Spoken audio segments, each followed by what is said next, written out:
Well, welcome. My name is Netta Nehrai. I'm the founder and CEO of HOA Organizers. We are a full-service management company, and we are so thrilled to see you today, to have you here. We have so many wonderful and dedicated board members in the room. We also have our business partners here, which I want to take a moment to acknowledge. We'll do so in greater detail. But I am just really excited to welcome everybody to our 12th ABCs of HOAs.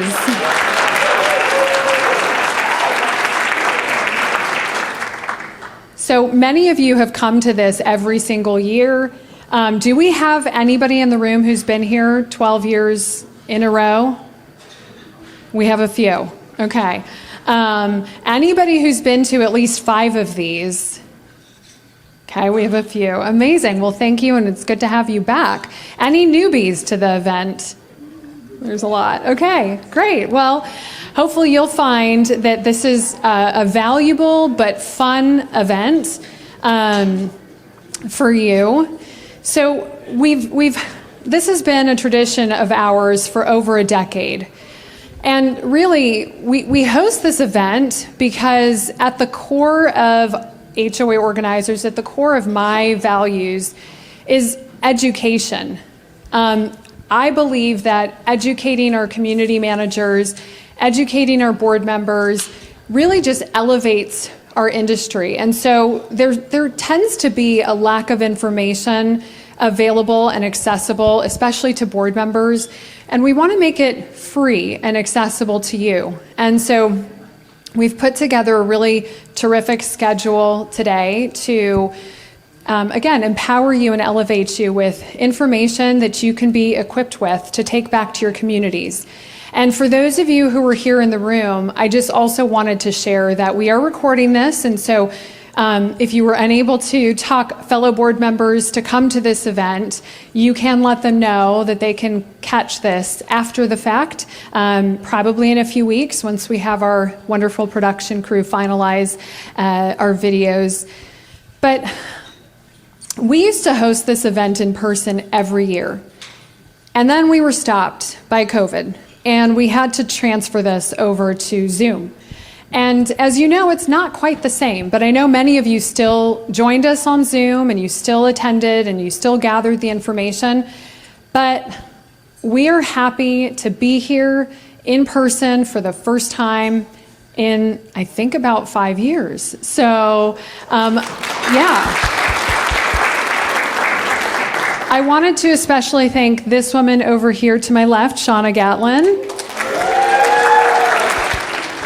Shauna has really put together every detail from the name tags to the centerpieces to the presentations, and had a car full of stuff this morning, and organized everything in every detail. So I truly wanted to thank you because this has gone off beautifully, and you put in a lot of time and energy and thought and care. So thank you, Shauna, for all of that.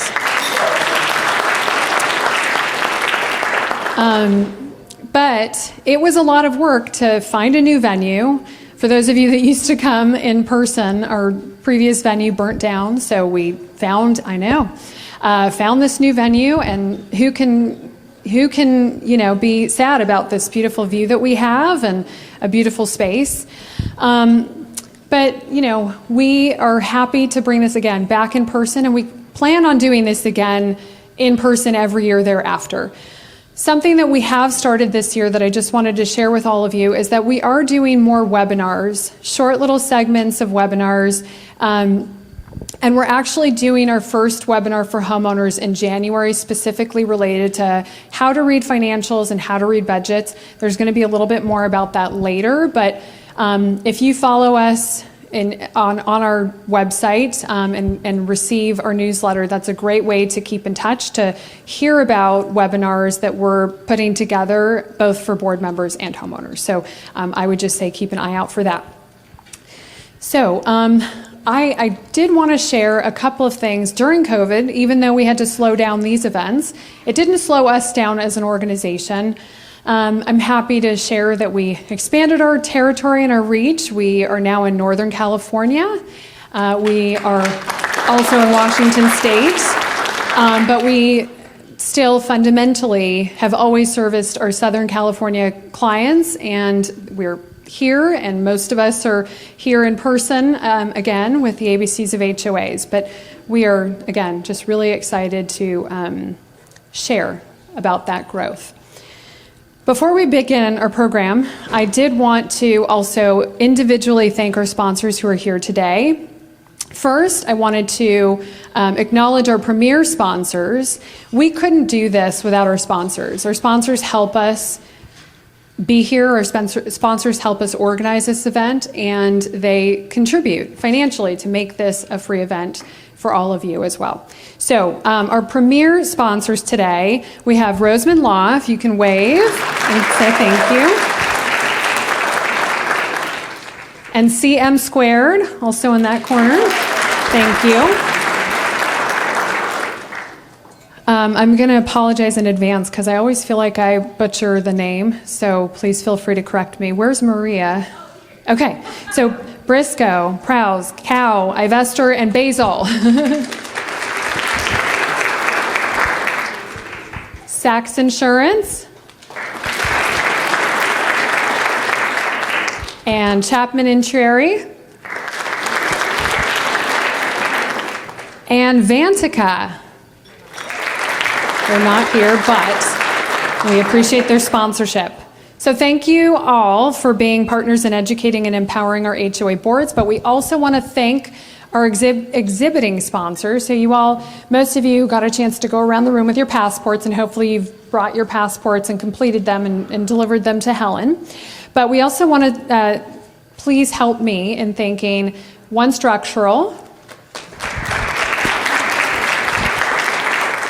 Accurate, I'm looking around the room, over there, Prenville Insurance, Environmental Remedies, Trifecta, Aeroscopic, Association Reserves, American Heritage Landscape, Empire Works, Baja Roofing, Conejo Services, Pilot Painting, Select Painting, and Elements Landscape. And last but not least, Design Build.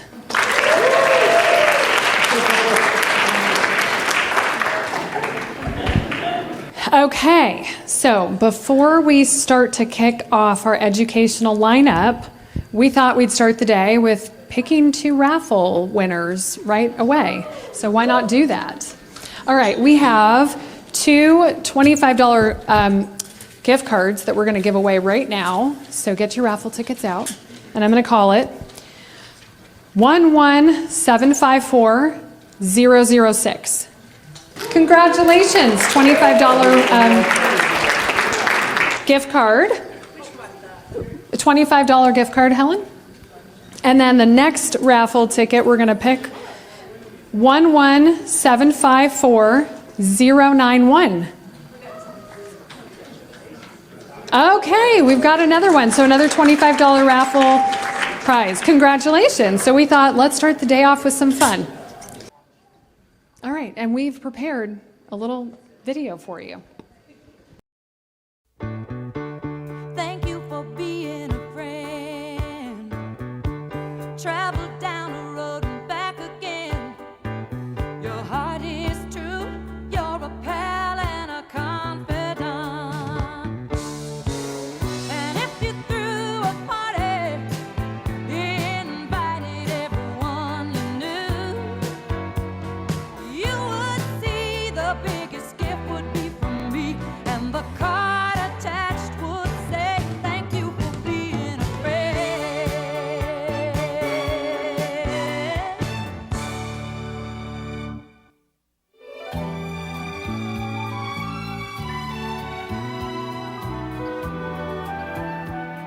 Girls, the HOA just sent me a fine for $100. I can't afford this if it keeps up, no matter how gorgeous it is. What was it? A Greek statue. Naked. Tasteful.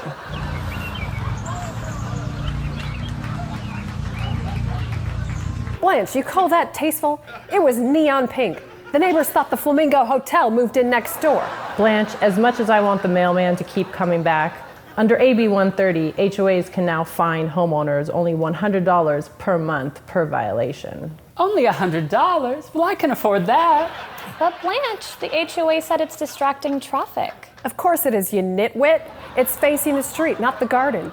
The UPS man has been mesmerized with it and circling the house for days. Blanche, even though it's only $100 a month, you can't treat it like it's the entry fee to the Moulin Rouge.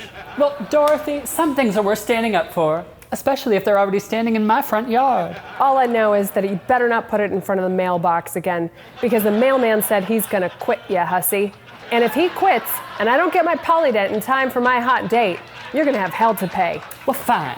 Then I demand a trial with a jury of Southern gentlemen. Of course you do, you slut.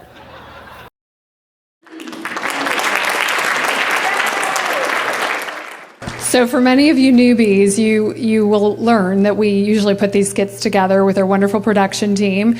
A little fun, just to break up and introduce the topic. So that was our first one of the day. So that tees Mr. Roseman up, and I'm going to introduce you, Steve. So our first presenter needs very little introduction.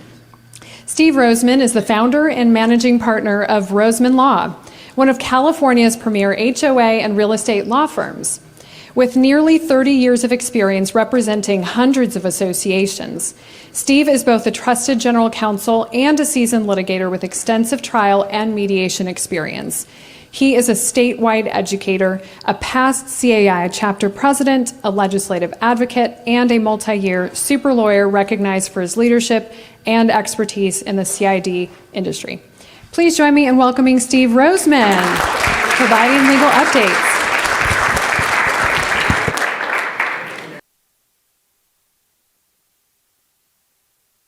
It helps if I turn it on. Well, good morning, everybody. I have the pleasure of giving you the first stage of your education today regarding legislation. I'm Steve Roseman from Roseman Law. I need about an hour and a half, but rumor has it I have 20 minutes, so I'm going to have to be very focused on our discussion. But I'm going to run through some of the important legislation that's already in effect or going to get signed into law starting in January. We'll run through it very quickly, unfortunately with the limitation we've got, but important. So we're going to run through AB 130, which we'll talk about. The Senate Bill 410, not very bright on the screen, Senate Bill 770 and AB 1154. The last two I'm just going to touch on, but I want to focus on the first two, which are important pieces of legislation. So first of all, this whole AB 130, and I'm sure you've all heard what the impact is. Now, no longer are we able to have increasing fines for violations within HOAs. This was signed into law and became effective July 2025. What effectively happens now is for each violation, we can only fine $100 for the violation unless it falls within the realm of health or safety concerns. So I'm going to briefly run through, explain it, and how you're going to navigate it and deal with it. So, first of all, as I've said, it's capped at $100 for a violation. So, how do we get by and address these issues if owners are not going to comply? Because I'll give you a practical example. Somebody has an architectural violation. They have a pink door in the community, and some people don't like pink. My mother definitely does. But we call them to a notice and hearing. We impose a fine of $100. They leave it. They pay the $100, and they move on. And now we have a problem. And the problem we have is as follows. If you don't take action to get them to comply, there's a 5-year statute of limitations from the date the board knew or reasonably should have known of the violation, which could bar the association board from taking action on that violation. So let's assume that happens, and now we're on the second side of it, where we go after another homeowner for a similar violation. What are they going to say? They're going to say, you've been arbitrary or capricious in your enforcement. You selectively targeting me because the other owner you didn't target or take legal action against them. You're taking it against me. Therefore, my defense is you selectively targeting me for the action. So you will need to act expeditiously. My advice is you've got to speak to counsel about how to proceed. But I'm going to touch on some of the points on how we can deal with it.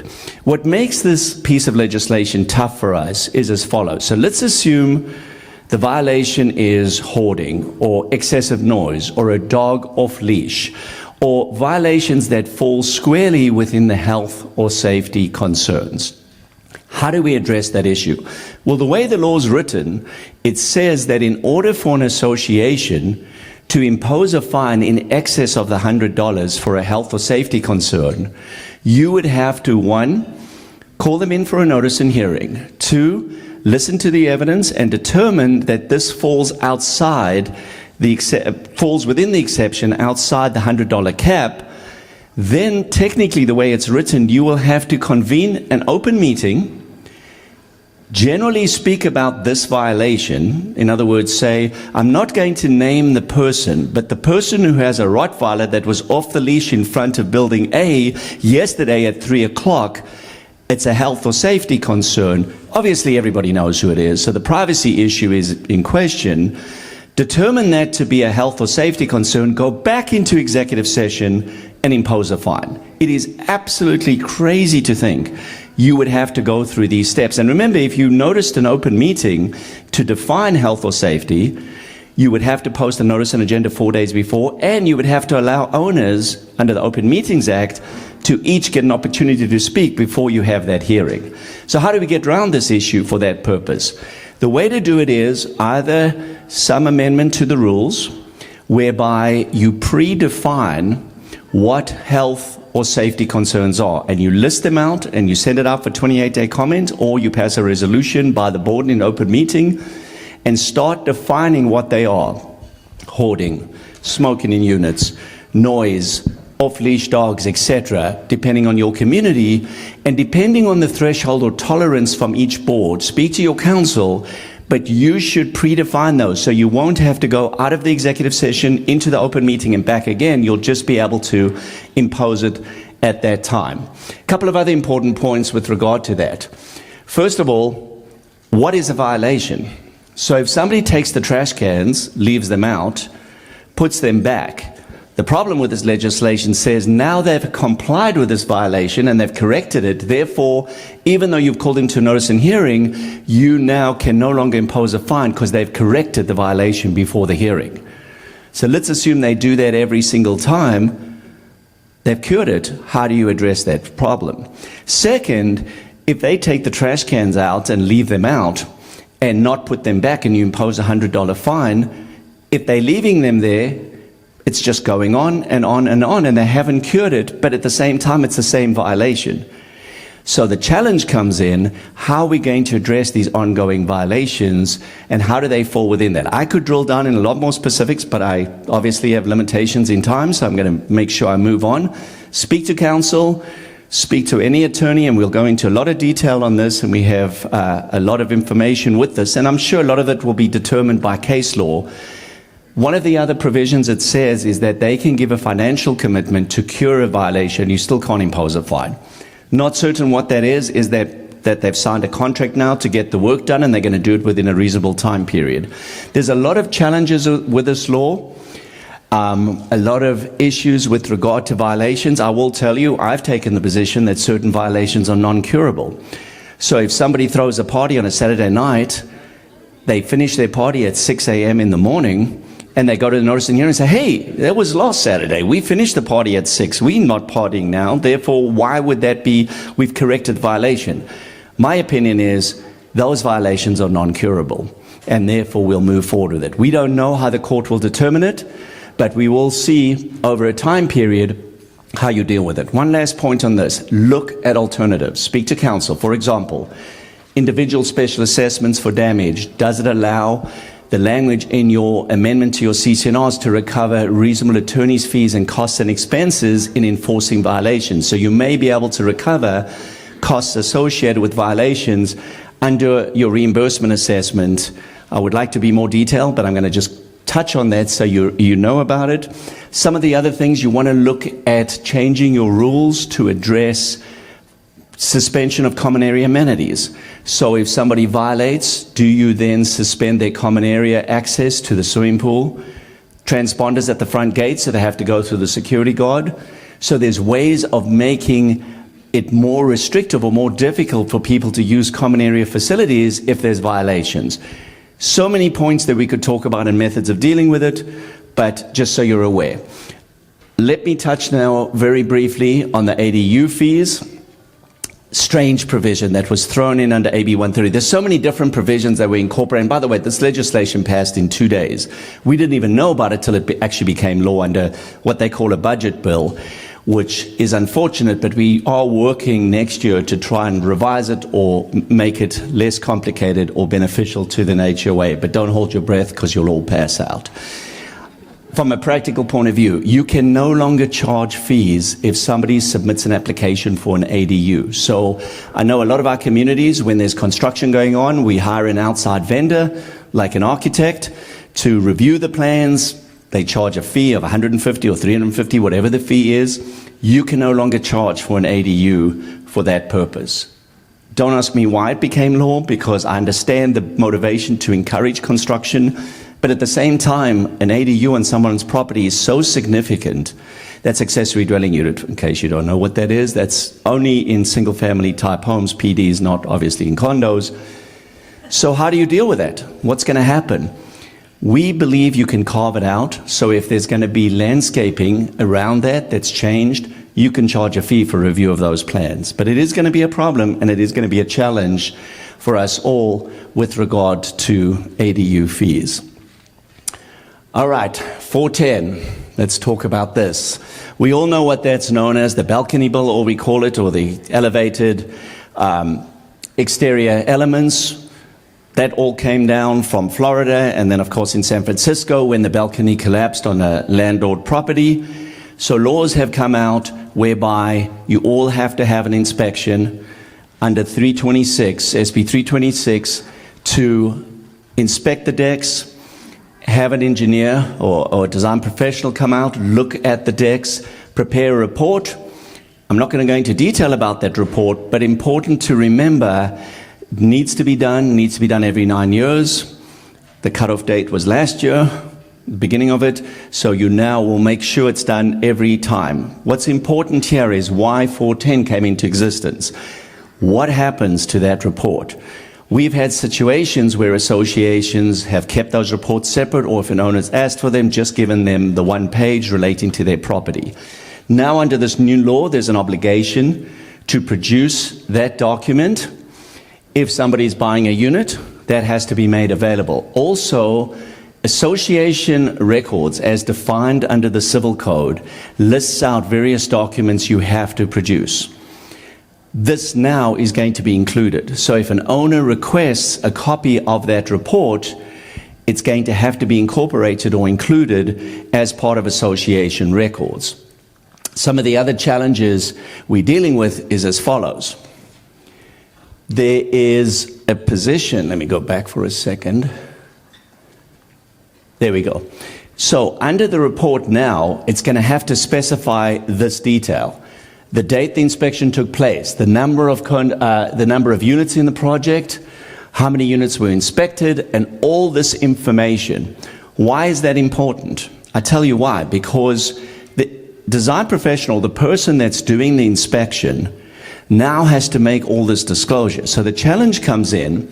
Some of them have said, we will take 10% random sampling of the decks in the community, and if we inspect those and we believe under the Civil Code section that the inspection of those are a sample of the community as a whole, and we believe that it's a fair reflection of how much the condition of each individual decks are, under G it says the inspector has to conduct the inspection and determine this significant sample of the exterior elevated elements within the condominium project. Let me explain what that means.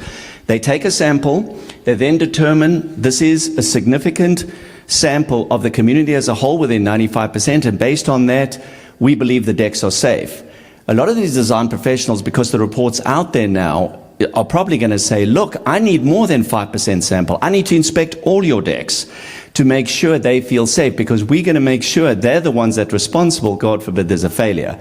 So all this information has to be included on any reports moving forward. So just be aware of that, and that the reports are going to be made available. Another piece of legislation, SB 770, which doesn't make logical sense to me. So we have the right, or owners have the right, to install electric vehicle charging stations in the common area as long as they pay the costs, etc. One of the requirements are, remember, if there's a lawsuit, if the charging station blows up, somebody gets injured, there's a problem associated with it, we said, all right, we'll let you do it in the common area, owner, but you need to protect us, you need to give us indemnity, you need to make sure you maintain it, and you name us on your insurance policy. Because if you don't, and God forbid there's a claim by somebody getting injured or a problem, we don't want the HOA master policy to kick in. We want your policy, because as a property owner, the HOA has liability. But we want to shift that to someone else. As a lawyer, what we do is we either contract around it or insure around it. In this situation now, the new law says you can no longer force an owner to name the HOA on their own homeowner policy for EV-related charging stations that they install on common area. This is a huge problem from an insurance perspective, and later you have somebody talking on that. But be aware of that. We can no longer demand they do that. So you need to speak to your insurance carrier how we deal with it. There's a lot of legal ways around it on indemnity-related claims, but time limitations don't allow me to touch on that. Because I'm out of my 20 minutes, you can read the other remaining legislation dealing with water and the obligations that you have to make sure that if it's potable water, watering on turf-related areas where it's non-functional. I'm not going to go into too much of a discussion today because you've got a lot of other topics and I have my limitations on time. So thank you very much.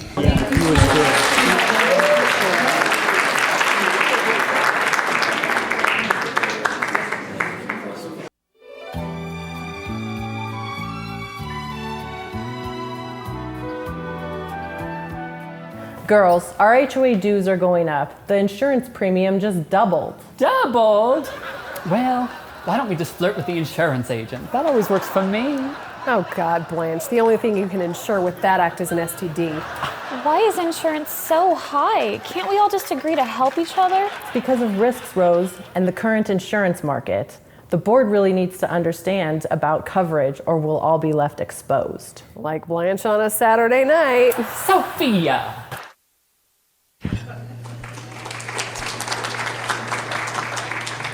So one of the people who's been with us every single year is Demetrius Xanthos, and we are so excited to have him back for the 12th year. But let me do a proper introduction of you, Demetrius.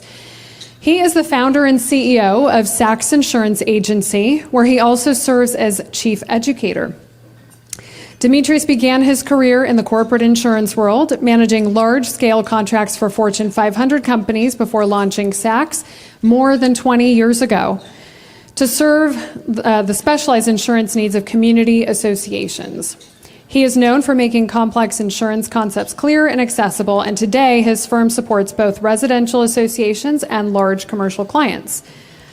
This morning, Demetrius will be walking us through the current insurance market, where we are now, and what boards need to understand moving into 2026. Welcome, Demetrius, and thank you. All right. So, like Steve, I could probably talk to you for 2 hours, and then most of you would leave. So I am going to move at a fairly fast rate, and I just want to say a few things so you get the perspective of where I'm coming from. We're very fortunate to operate in 12 western U.S. states. We write business as far east as Minnesota and Missouri. So my purview on the insurance market is quite national, and California does have a way, as well as Florida, of leading the market. Why is that? Well, we just seem to have some pretty big losses at times, right? So, I'm going to try to make this short, sweet, and simple. And in advance, I don't have a lot of good news for you. There's a little good news, okay? In 2022 and in 2023, the top 25 U.S. insurance companies lost $60 billion, okay? Think of everybody that you ever see that has a commercial when you watch television or listen to the radio. The number one U.S. insurance company by premium is State Farm. State Farm was operating at a 1.23. That means for every dollar they were taking in, they were paying out $1.23. Do we have any fellow business owners in the room? How many people would like that business model? For every dollar your client gives you, you give out $1.23. I don't think you're going to be in business a long time. Now, I have the utmost regard for them, but they're a powerful company, and they've been able to suppress that they were downgraded by AM Best to a B in April of 2024. Okay? Why is that important for anybody sitting in the room? California is unlike a lot of other states I operate in. As Steve mentioned, right, we have a lot of focus on how we legally run our HOAs.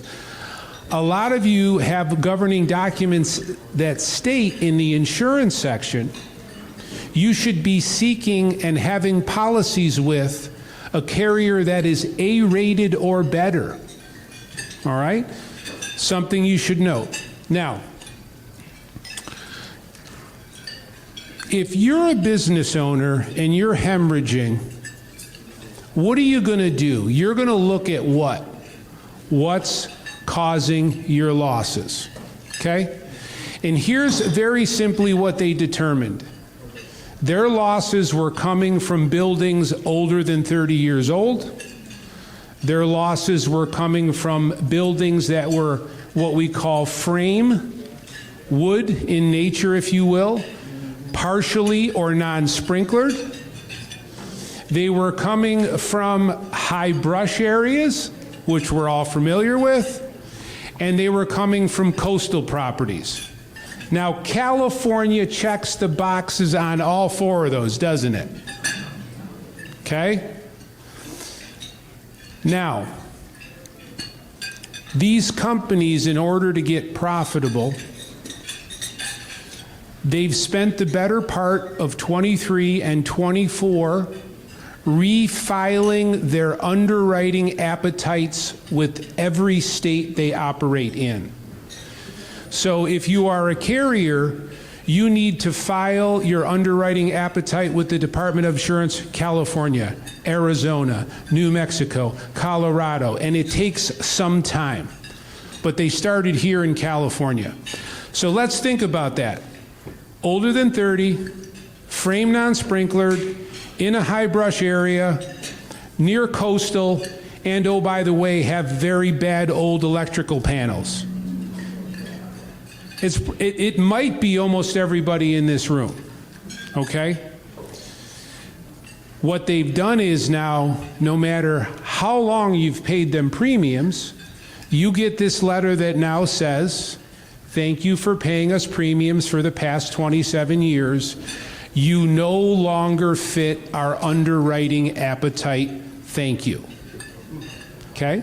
Now, this is just supply and demand 101. There's no magic here. If all of the carriers we know are following suit, the supply of insurance we need is going down, and the demand is still there. So if everyone ever remembers their basic economics class, thus prices are up, yeah?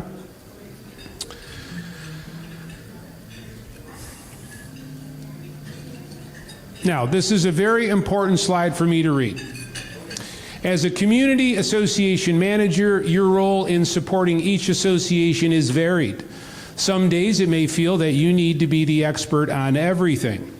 Over time, many CAMs, community association managers, do become very knowledgeable on a wide range of association topics.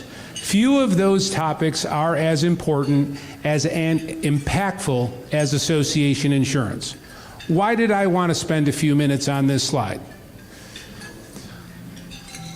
I know you're angry. I know you're disgruntled. But it is not your manager's fault. Your manager is not a licensed insurance agent. Your manager cannot do anything but seek insurance professionals to find you an insurance bid, okay? Now, what else do I want you to take away from this? These managers in this room, they truly do want to be everything for you, okay?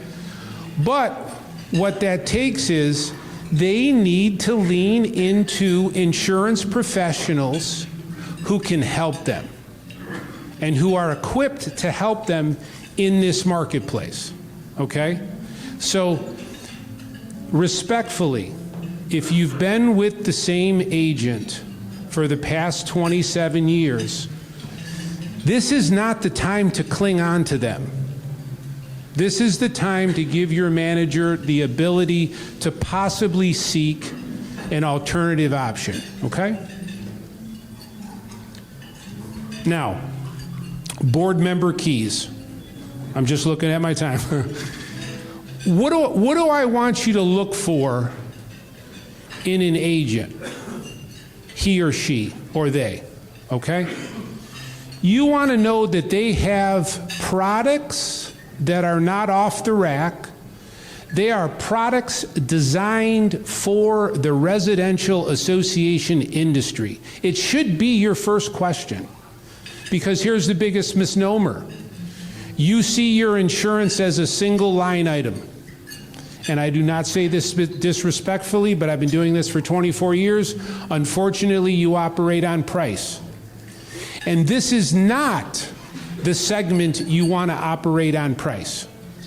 When are you going to be interested in what you bought? When? When you need it. When you need it. And when you find out what you purchased isn't adequate, who are you going to get upset at? A lot of misdirected anger, okay? Now, the other part of this is you don't just evaluate one policy. You have property, you have liability, you have directors and officers, you have crime, you now have non-payroll workers' comp, you have cyber, you have flood, you have earthquake. Does that sound like a single line item budget to you? But you treat it that way, okay? Do they have competitive rates? What does that mean? Well, you should make sure, and this is why I love what I do. Every one of you in the room is a different risk profile. We have single-family communities with no amenities. We have single-family communities with every amenity you could think of. We have garden-style condo, townhome, mid-rise, mixed-use, high-rise. Every day I get to look at a new challenge. There is no one single carrier who writes all those product types well. You have to know which carrier has competitive rates for your product type, okay? Strategic partnerships. There is nothing formal between Sachs Insurance Agency and HOA organizers outside of, I've known Netta for 20 years. So I have an affinity, and my agency has an affinity to service HOA organizers. It's just a 20-year relationship. And of course, I hopefully come across as someone that likes to educate and communicate. Why do I put this screen up? One of the biggest, I'm good on time? Where's the time lady? Okay. there you are. Got it. You're going to give me a white thing, right? Okay. Excellent. All right. So, has anyone ever heard of AFM by a show of hands? One person. They are the largest commercial property writer in the world. We are directly appointed with them. We have an underwriter assigned to our agency. Here's what they don't do. Anything associated with frame, wood. But if you're here and you have a non-combustible building, brick, block, steel, glass, they are the 10,000-pound gorilla. They actually lead the market. In 2020, they were the first carrier to not only ask for a 20% increase, they also asked for a 20% increase in the value of the structure. They did that for 4 years in a row. For 4 years in a row, this company came to me and said, you must raise the value and the rate by 20%.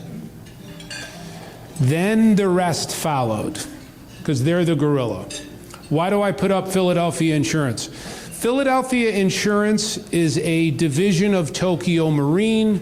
Tokio Marine is the third largest insurance company in the world. Philadelphia has done a great job. They've never chased the business. They were always in the middle of the road. And so the market has now backed up into them, and they're comfortable with writing frame and non-sprinklered frame, okay? Travelers Insurance. Who doesn't know the umbrella? Well, Travelers has been going through some iterations. The things I discussed, they did. And for the better part of the last 4 years, they won't even touch a building that's 30 years or older in their best priced product. This year they came to us and they said, things are stabilizing and they're going to open it up another 20 years. So now we're getting Travelers in their best pricing bucket to look at buildings that are at 50 years old, okay? Honeycomb. Anyone ever heard of Honeycomb? The insurance guy. Honeycomb is one of the fastest growing insurance companies in the United States. They are completely fueled by AI. They'll write up to $25 million. They're not afraid of frame. They're not afraid of coastal. They're not afraid of Zinco federal electrical panels that can burst into flames. But here's what I'm going to tell you about. For every 10 submissions we give them, they approve 2. High decline rate, but their new capacity. How am I doing? Good. CAU. CAU is a lot like Philadelphia. They've been around a long time. They're a middle-of-the-road pricing, and the market has backed into them, and they have higher capacity. They'll write $75 million. They'll write $100 million. Again, you have to know when to call on them. It depends on your risk profile. Last is a new introduction to the state of California, and I'm going to tell you what their focus is. The company is called Coastal Insurance Underwriters. Where do you think they started writing business? On the coast. Give this person a star. Actually, they're Florida-based, okay? They have come to California with one intention. They have come to California to pick up all of the business Farmers Insurance no longer wants. That's why they're here. They see a huge opportunity to pick up everything that Farmers Insurance no longer wants to write, and that's why they're here. And we're happy to have them, and we use them when it makes sense, okay? So, in conclusion, okay. We're all moving so fast, Netta. Couple things to think about. Hopefully you just walk away with a few things that you can bring back to your community, okay? A, let all of your fellow board members know you're not alone. It's not a California issue. It's a nationwide issue. Prices are up in every state I operate in. I'm going to give you some examples. These are companies we don't hear about, but in the Midwest, they're big companies that were like Farmers and State Farm to us. Ever heard of Midwestern Mutual? Ever heard of American Family? Okay. These companies, because they're on a smaller scale, but yet still in the insurance world, they have now succumbed to the rest of the market. And they are exiting Colorado and New Mexico and Idaho and Missouri and Kansas in the same fashion that Californians have been exited. Okay? For the past 3 years, if I look at my new business, for every 10 accounts that come into the agency, 7 out of 10 are written with excess, surplus, non-admitted carriers. Okay? 70% of my new business does not fit in an admitted carrier market. Okay. So, the last time the U.S. experienced this type of insurance downturn was 1985, and experts will argue that it lasted somewhere between 10 and 15 years. I believe, and by the way, there's a gentleman here, Patrick Prendeville. He has an excellent insurance agency. He's an independent agent, and I know he does a great job. And the reason I wanted to recognize him is there's enough for everybody in this market, and he's one of the good guys.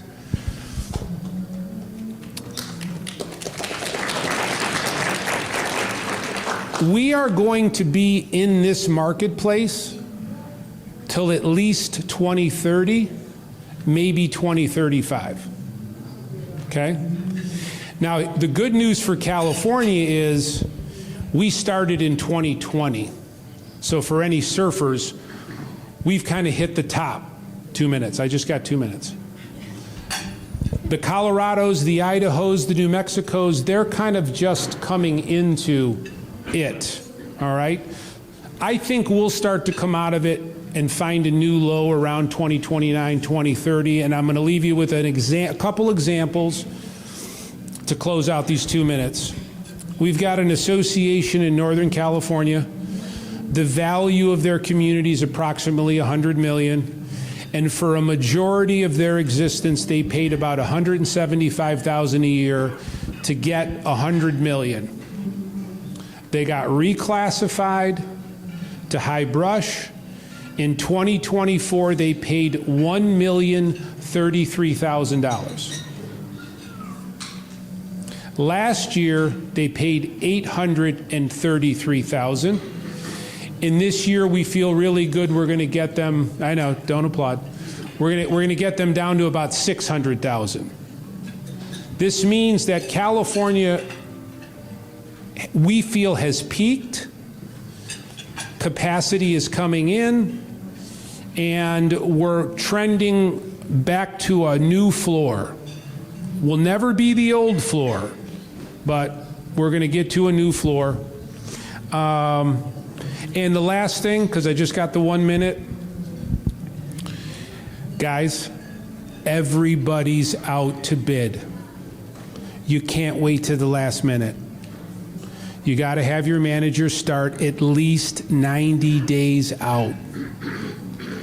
Because we've got carriers that if we request to quote, and that effective date is inside 60 days, they don't let us in the castle. They don't have time. They're inundated.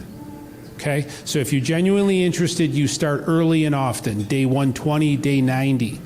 All right? Thank you so much.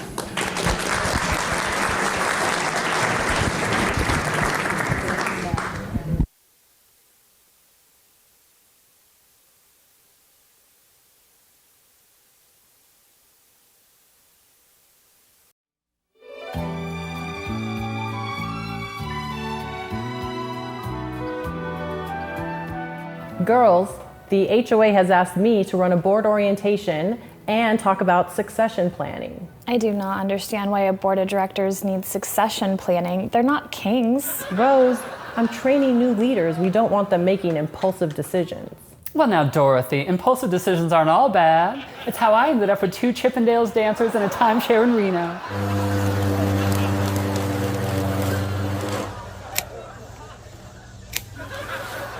Of course, and that's not strategic, Blanche. Boards need to think strategic and do things like review their monthly financials carefully. What do they look for in financials? Do I have to teach you everything, you nitwit? They're looking for red flags to start. I mean, it's like Blanche over here. She submits for reimbursement for maintenance, but she's actually asking for reimbursement for her Chippendales dancers dressed like maintenance men. Well, they were on sale.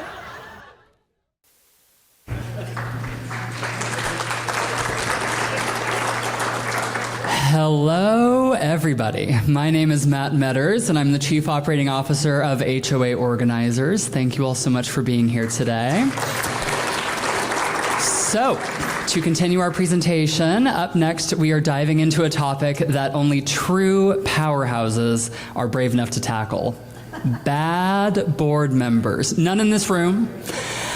How to identify them, manage them, and keep your community on track. We have 2 extraordinary professionals leading the charge. First, Maria Cow of Briscoe, Prowse, Cow, Ivester, and Basel. Maria has been serving community associations since 2009, uniquely balancing both litigation and transactional counsel. With deep experience in governing document interpretation, contracts, land use, and disciplinary matters, her guidance is rooted in real-world risk analysis. Clients know her for her responsiveness, thoughtfulness, and business-minded legal instincts. Our next speaker introduced herself a little while ago, but we wanted to give her a proper introduction. Joining Maria is Netta Neharai, the CEO and founder of HOA Organizers. Netta graduated college at 18, launched her company at just 25 years old, and has spent nearly 2 decades leading one of California's most respected accredited management firms. She is a past CAI Greater Los Angeles chapter president, a speaker on the national CAI stage, and the creator of the ABCs of HOAs, Here We Are. Known for her leadership, vision, and passion for board education, Netta continues to shape the industry while also being a proud mom of twins and 2 rescued pups. Please help me welcome Maria Cow and Netta Neharai as they take on one of the most talked about topics in HOA governance.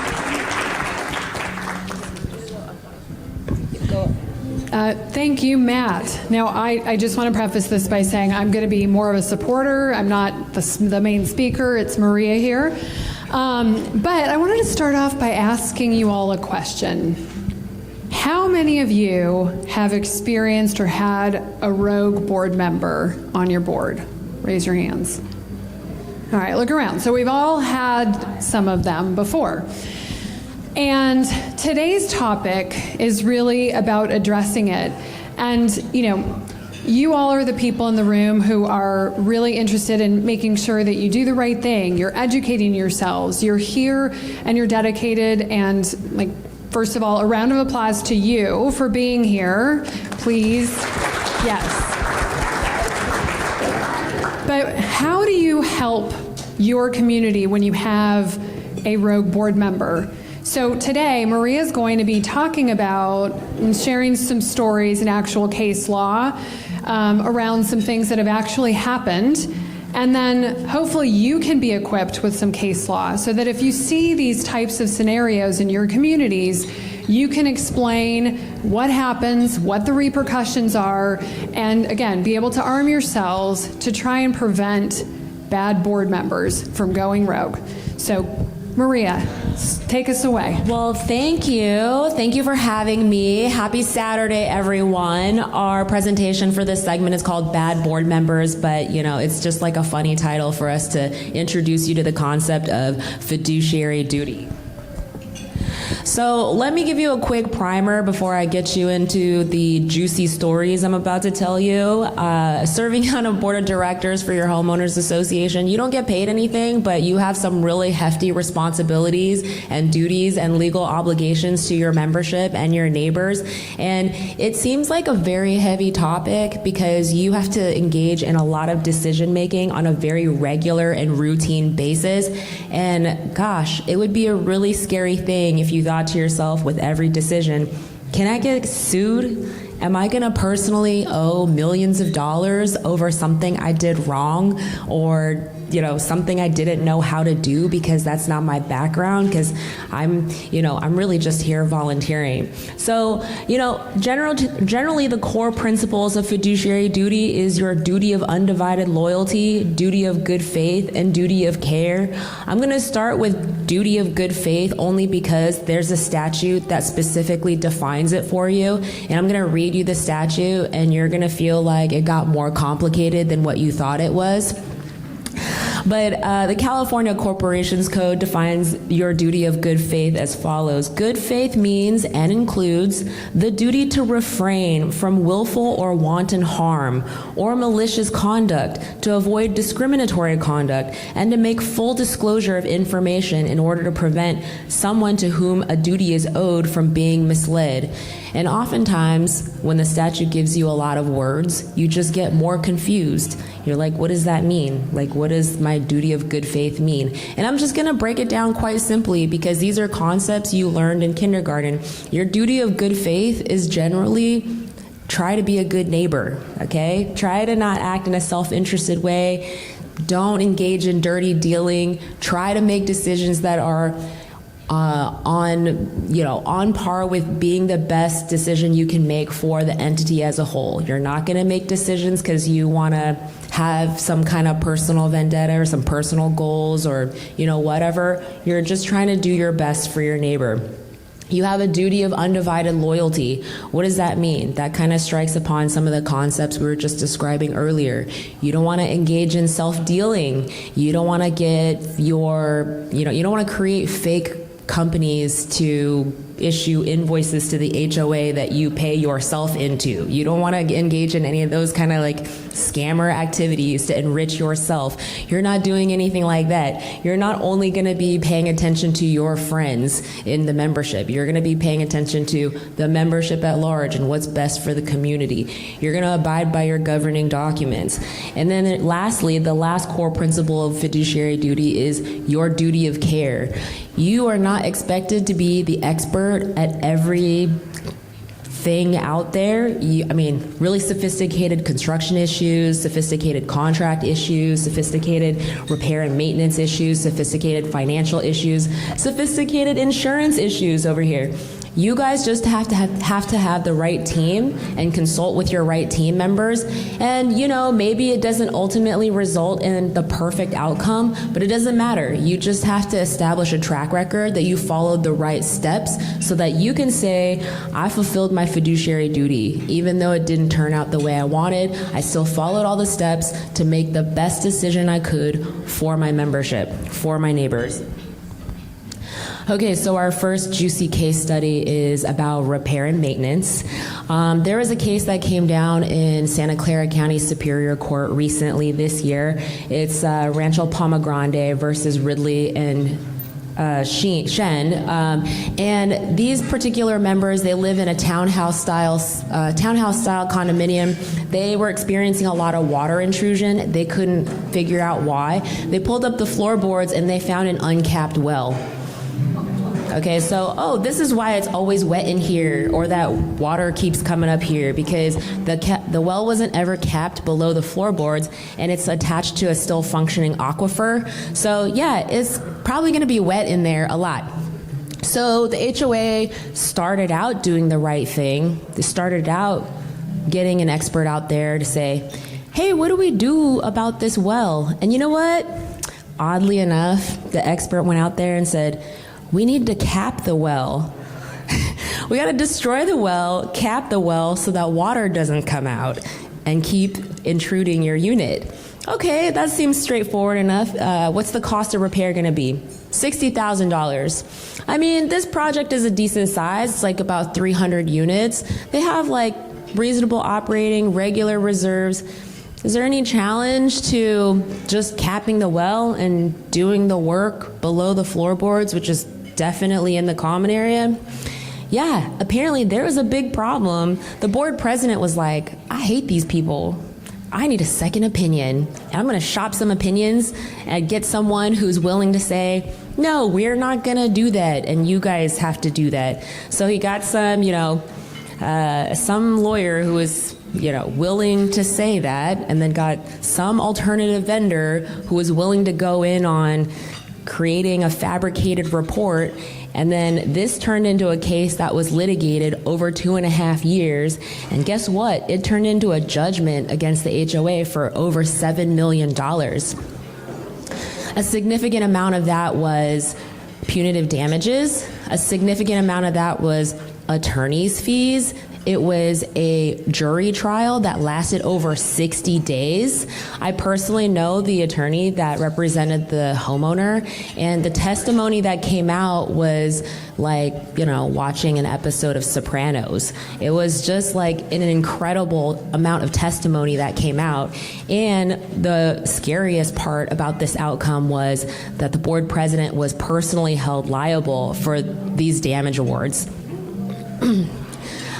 So I guess I wanted to turn it to Netta for a minute because, the attorneys don't get the first exposure to things that are happening. We're not at your board meetings every month, and we're not communicating with members directly right away. And Netta, have you seen some warning signs that may turn into something like this in your experience? Yeah, I'm not going to use something specifically like this, but Maria mentioned at the onset that, board members have an obligation to make decisions on behalf of the corporation.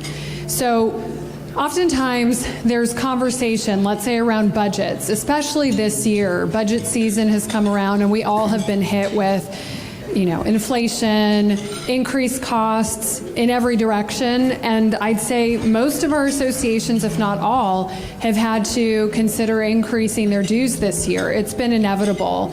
And despite our best efforts, it has to happen. And some of the common, the common feedback or some common things that we hear is somebody saying, but I can't afford that, an actual board member saying that. And it's like, okay, we all know that we can't afford it, but what does the association need? Outside of your own personal needs. It's okay to express your own personal thoughts and feelings about it, but if you're making decisions based on your own personal situation as opposed to what's best for the whole, that's an example of where this might be, getting board members in trouble, because you still have to look at the big picture. Maria brought up an example of, the board president in this last case not liking the person and making a decision around that. And when you have, let's say, a personal issue, and we see and hear this all the time, it's not expected that every single person in the community gets along. And as a board member, you're often approached more regularly than others, right? And so sometimes people approach you and aren't diplomatic, aren't very kind, and they can be difficult to work with. But if you have a feeling of kind of personal ill will towards somebody, or you don't care for somebody, that's a great opportunity and a great time to just say, I'm going to recuse myself from this one, because some people know that we don't get along, and that person has brought something to our attention, and they need something. And so I don't want there to be any misperception of my decision being skewed by that person or my relationship with that person. So let me just step out of it and recuse myself. So these are kind of some of the, again, we're human, we get it, but these are some of the conversations you want to remember and think about, because when you're sitting at the board table and having these conversations, you are a fiduciary and you need to make a decision on behalf of the whole. It's like you have to be this neutral, almost robotic person where everything is very kind of black and white, and you look at each scenario cut and dry, no emotions in it. Yeah, and I love the way that Netta kind of breaks down the decision making around, oh, do I withdraw from this decision? Because you just think, oh, I hate this person. You're kind of blinded by your emotions in that moment. And you think, oh, no, on paper, I don't really have an outright conflict, right? There's no money exchanging hands or anything like that. But your duty of loyalty is also your duty to be able to make an objective decision. And if you need a temperature check, I mean, you can talk to your community manager. They see these kind of things all the time, and they're there as a resource for you so that you don't have to feel like you're doing it for the first time. Or maybe, be open to hearing that feedback from your other board members or your community manager that, hey, maybe you need to step out of this one, as opposed to, abusing your power, because that could be considered a breach. And, I don't want to keep hitting on our insurance guys here, but with this type of judgment, it's likely that it's not going to be covered by insurance. And usually your D&O policies are about $1 million, and it's not going to cover intentional misconduct. Okay, if the court found that you engaged in intentional misconduct, probably not likely there's any coverage there. So don't think that insurance will necessarily save you. Okay, our next example is a little bit more local. It's Lake Lindero Homeowners Association versus Baroni. In this particular matter, it seems like this association has been confronted with a lot of litigation. When I asked Netta about, some local matters that you guys may be aware of, this is the one that first came to mind. And this is a pretty significant judgment. This judgment was $15.6 million against the association. And let's talk about how silly and low level these decisions were, and how petty and emotional the decision making was. In this particular matter, the association wrongfully terminated the clubhouse's manager and breached their employment contract, because I think it was something like they had a contract going for 50 years. And so early termination often allows for penalties. And on top of that, when I just describe a breach of an employment contract, that sounds very sterile and boring, and gosh, how did we get to $15 million plus? It's because there's a punitive damage award, and usually if there is $1 million plus punitive damage award, that means there was some bad conduct.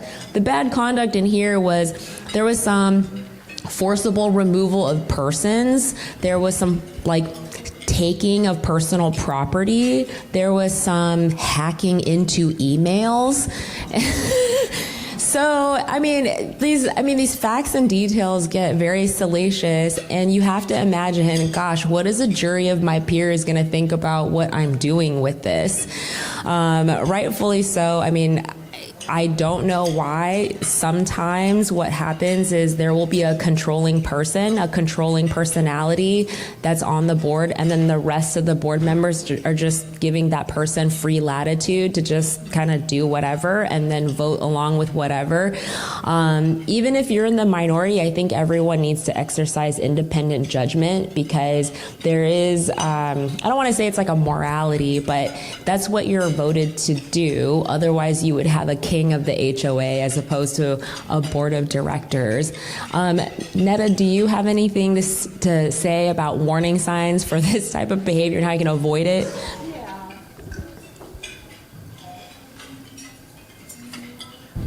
All right, we're back. Okay. It reminded me of another association that I worked with, and their name, there's actually case law about them as well. It's Oak Park, Calabasas. And probably about 15 years ago, they filed for Chapter 11 bankruptcy. And it was not quite as direct as this, but it dealt with some contractual issues as well. And in that particular example, they had a $7 million judgment against them because they had a contract with a vendor to perform some repairs after the earthquake. And so the association felt like they did not perform in accordance with the contract. So they withheld payment. And so the contractor sued the association for breach of contract, and then the association countersued the contractor for breach of contract as well. So what the judge found in that case was that the association may have had a case, but initially the association had a responsibility to pay and to fulfill their portion or their side of the contract by paying for what the contractor had been contracted for. And the judge told the association, you should have paid, and then you could have sued the contractor. So in that case, the association actually lost. So I would just say, whether you think, wow, we have a 50-year agreement, and most CCNRs don't allow you to have more than a 1-year agreement unless you get membership approval. We don't even know how that happened. It was probably, contracted in the 70s or the 80s, many, many decades ago. And this board member probably thought, well, we'll just figure it out and, run them out. But at the end of the day, when you have a contract, you have to make sure that you do consult with legal counsel, that you are approaching it appropriately, and you're getting good advice. Even if it seems like the initial aspect is kind of ridiculous. Like, how are we in this situation where we are kind of tied to this person for 50 years? There are, I'm sure, remedies in the contract that counsel can help you walk through so that you don't end up in a situation like this in breach and having multi-millions of dollars awarded to, the opposing party at the expense of homeowners. Yes. Consulting your attorney is kind of an understatement in both of those scenarios because both issues could have been very avoidable.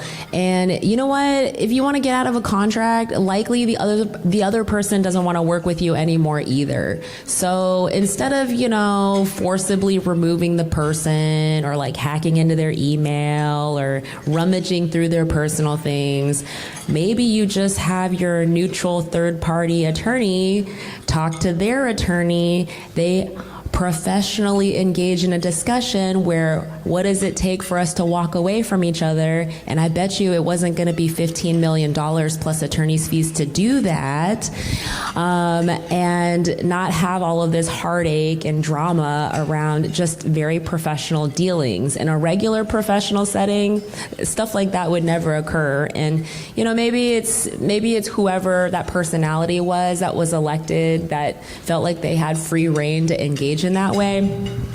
But this is why we should probably all pay attention to, who we have making decisions for our membership. Okay, so my last case law example is definitely the one where there's the most room for emotions, which is the context of violation hearings. In a very recent arbitration award that was published in San Francisco Superior Court is Gramercy Towers versus Feister. Feister is an elderly trans woman in this building, and she used to be like a Vietnam fighter pilot. So, she's kind of a tough lady, but also she's got kind of a prickly personality, but she really doesn't get along with the board president. And this board is a board of 7, but all 6 lets this board president kind of run amok, so he does whatever he wants. And they called her into 4 different violation hearings, and they were all held to be kind of frivolous by the arbitrator. The first violation hearing was because she was rude to the lobby guy. The lobby guy said, I don't really care about this, but the board president made up a complaint and said, I saw her be rude to the lobby guy. The second violation hearing was she told someone to F off in the elevator. So the board president, again, heard some building gossip and called her into another violation hearing. The third violation hearing was he heard that she moved someone's laundry from one machine to the other. The fourth violation hearing was I gotta go, but let's just say at the end of it, there was an award of $2 million against the HOA. So thank you, everyone, and please be good board members by example.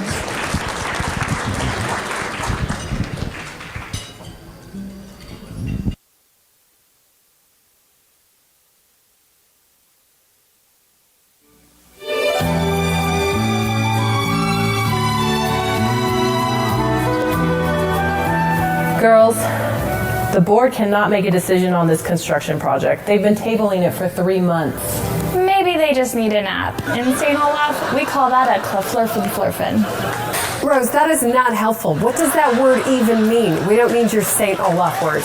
I mean, that sounds so ridiculous. It almost sounds like one of Blanche's bedroom maneuvers. You know, no decision is a decision, especially when the price tag keeps growing. Oh, honey, I never wait to make a decision. If I ever can't choose between two men, I just pick both. And that, Blanche, is why your love life costs more than the HOA's construction project, you floozy.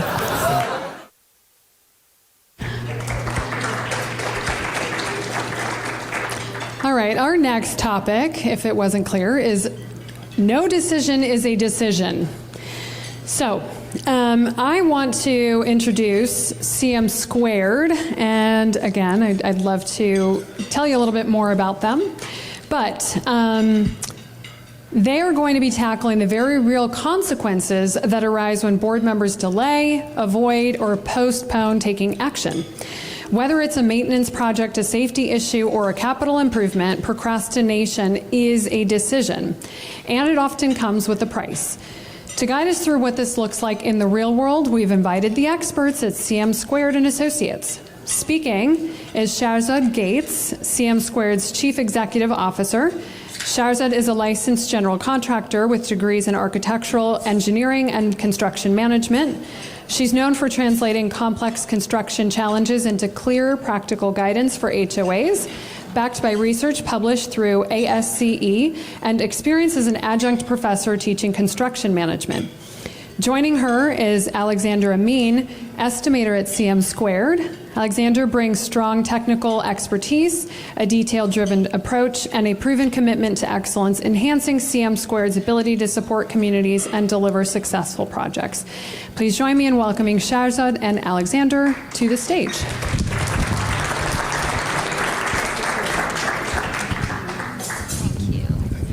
Hi, everyone.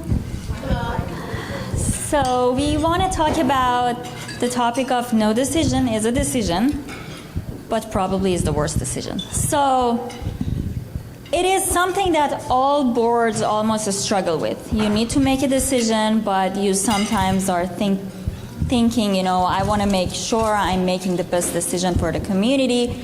So that decision becomes delayed, becomes avoided, and it ended up being more costly.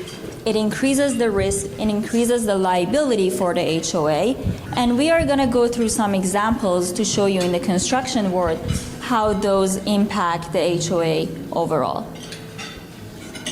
So, deferred maintenance. There is a little leak somewhere in the HOA, it gets ignored, the decision to repair it gets delayed. It never fixes itself. It ended up being a dry rot repair needed. It ended up being a big water intrusion. And something that could have been fixed with maybe a couple $1,000s is now a $50,000 structural restoration that needs to happen.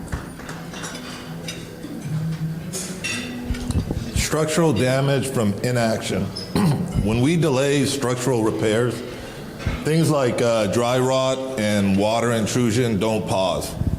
They'll throw parties behind your walls and invite guests like mold, interior damage, and most of the time attorneys as well. So not only are you just going to be paying for your repair costs, but now you're paying for legal fees, settlements, and also consultants as well.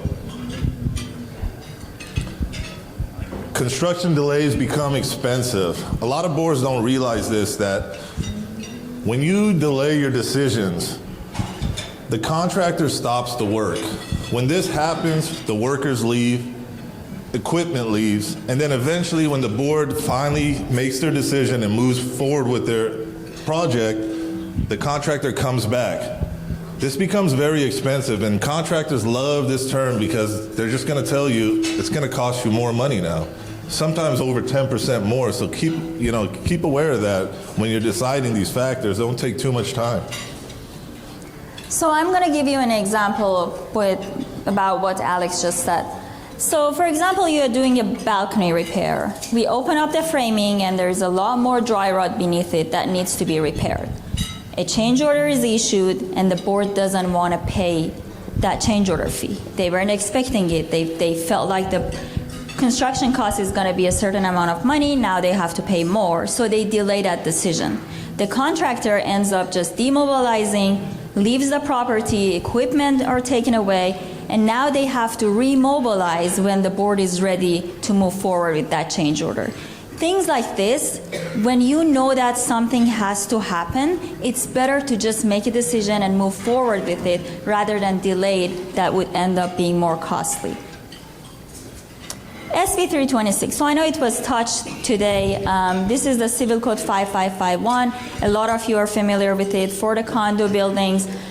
The deadline was January 1st, 2025. So a lot of the HOAs by now have done the inspections. They have a report ready. Some of them already got the scope developed. They maybe have bids from contractors, but it stops there. They don't proceed with the repairs. Probably because it was never accounted for in the reserve studies. It's a new rule. It's not in the reserve. So the board doesn't proceed with doing the repairs. What ends up happening is that you want to sell a unit, the escrow doesn't go through because the repairs are needed. The insurance probably is going to deny renewal because, again, the repairs are needed. And there might be some life safety hazards across the community that are being left unaddressed because they're not being taken care of. Reserve study impacts. A lot of boards use the phrase, it's just not in the budget. I mean, I get it, but life safety doesn't care whether it's in the budget or not. And that's something you gotta really think about. You know, firsthand experience, I can tell you this much, concrete doesn't care who wins the argument. It's gonna continue to crack no matter what. So take the time, plan this ahead of time and make those decisions right away so that you get this work done. Newer buildings. So on newer buildings, there is an opportunity that some of the repairs that are needed can be offset by some money that can be bring in from the developer. So, and the way it works is that if the community was built within the last 10 years, you can file a claim against the developer and get the repairs funded. You can settle on a certain amount of money and use that fund to do the repairs. And this fund sometimes is millions of dollars in repair fund. So you don't want to lose it. What the HOA do usually is they hire an attorney, they work with a construction defect attorney, they evaluate the repairs needed, they build a construction defect case, but they never proceed with filing a claim against the developer. And what ends up happening is that the statute of limitations, which is 10 years, is going to pass, and now you lost that fund that you could have gotten from the developer to do a lot of the repairs needed throughout the community. Something that could have been funded for now needs to be coming out of the board's pocket, out of the HOA's pocket, because you just lost the 10 years and you can't go after that money now. Internal board conflict. A lot of you I know are opinionated. I get it. I mean, it's great. But when opinions slow down the project, it delays a lot of things. It causes problems for your community. It causes problems for the project. It's better to come together and make these decisions quickly and keep moving forward.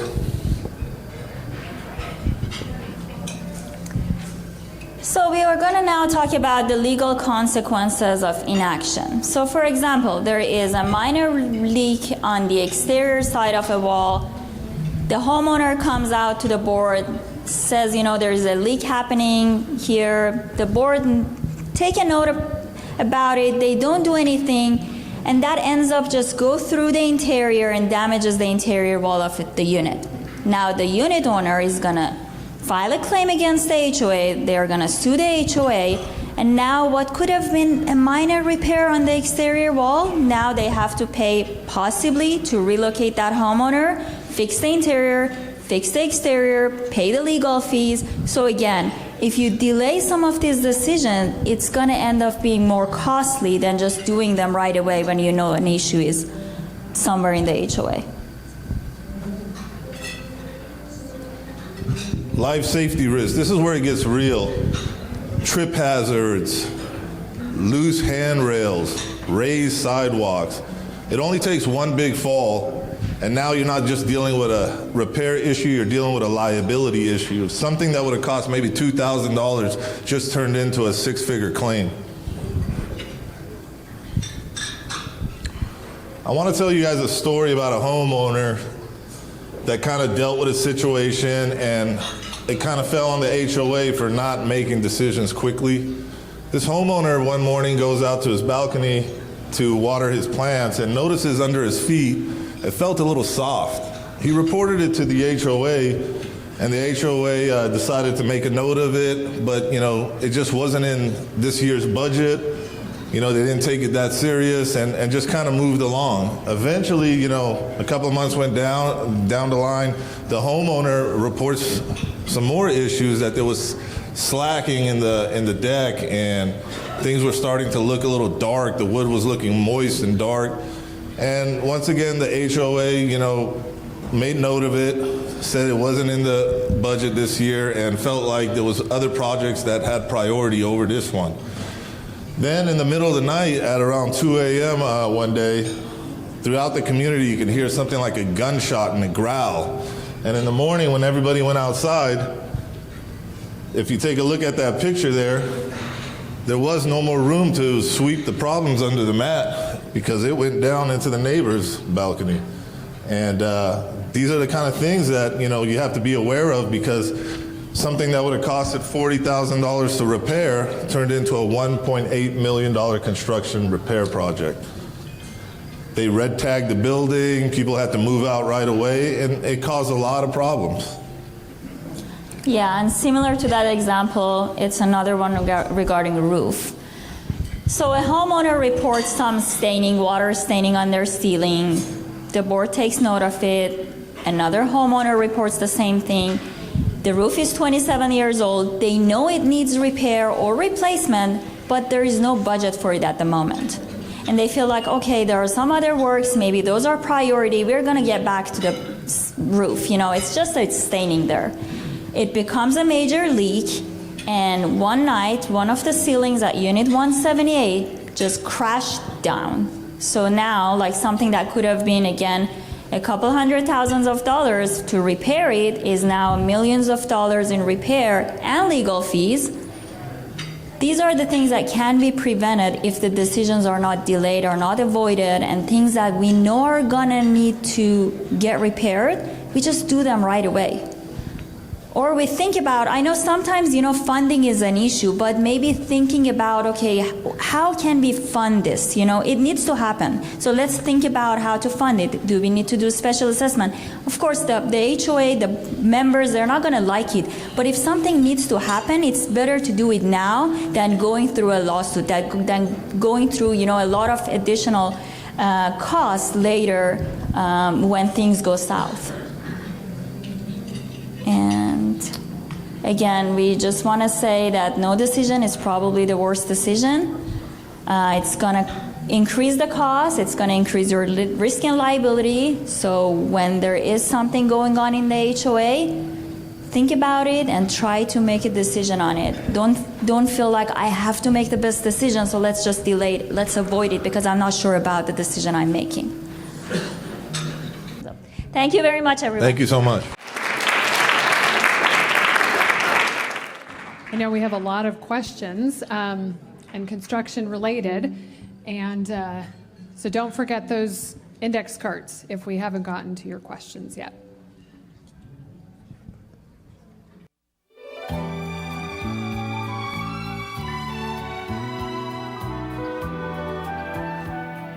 Girls, I used ChatGPT to help me write a poem about our HOA. What did it say?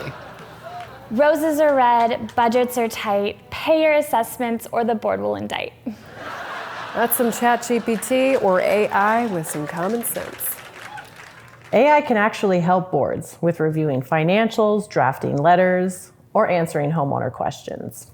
Do you think it could help me win the Butter Queen pageant? Rose, even AI has its limits. Unlike Blanche over there, Hussy. All right. So, our next topic is one that is rapidly transforming probably not just HOAs, but every industry across the world. It is artificial intelligence. So, what board members need to know, practical applications, common pitfalls, and how AI is already reshaping association management. Those are some of the things we'll be touching on. To guide us through this important discussion, we actually have two of our team members from HOA organizers who are deeply immersed in both operations and innovation here. I'd like to first introduce Matt Metters, our Chief Operating Officer.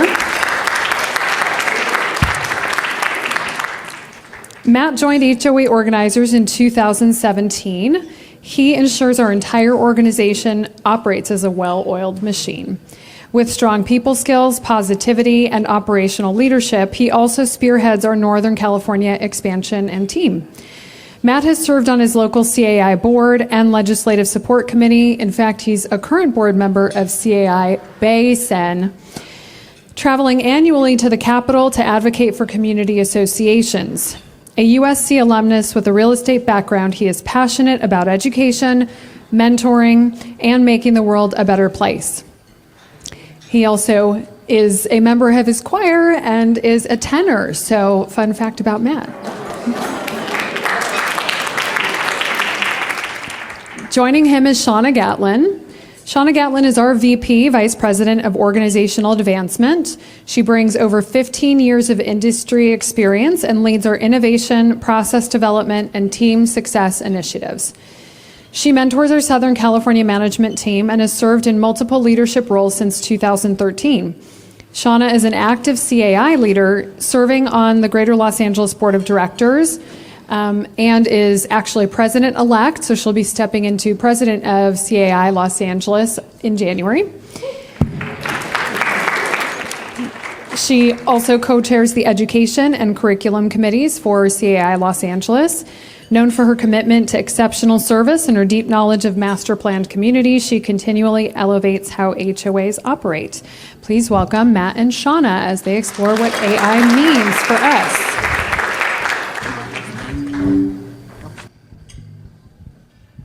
We're going to sit. We're not going to TED Talk it for you guys, so you guys can look up here. And we'll get started. So, the first question is who here used AI today?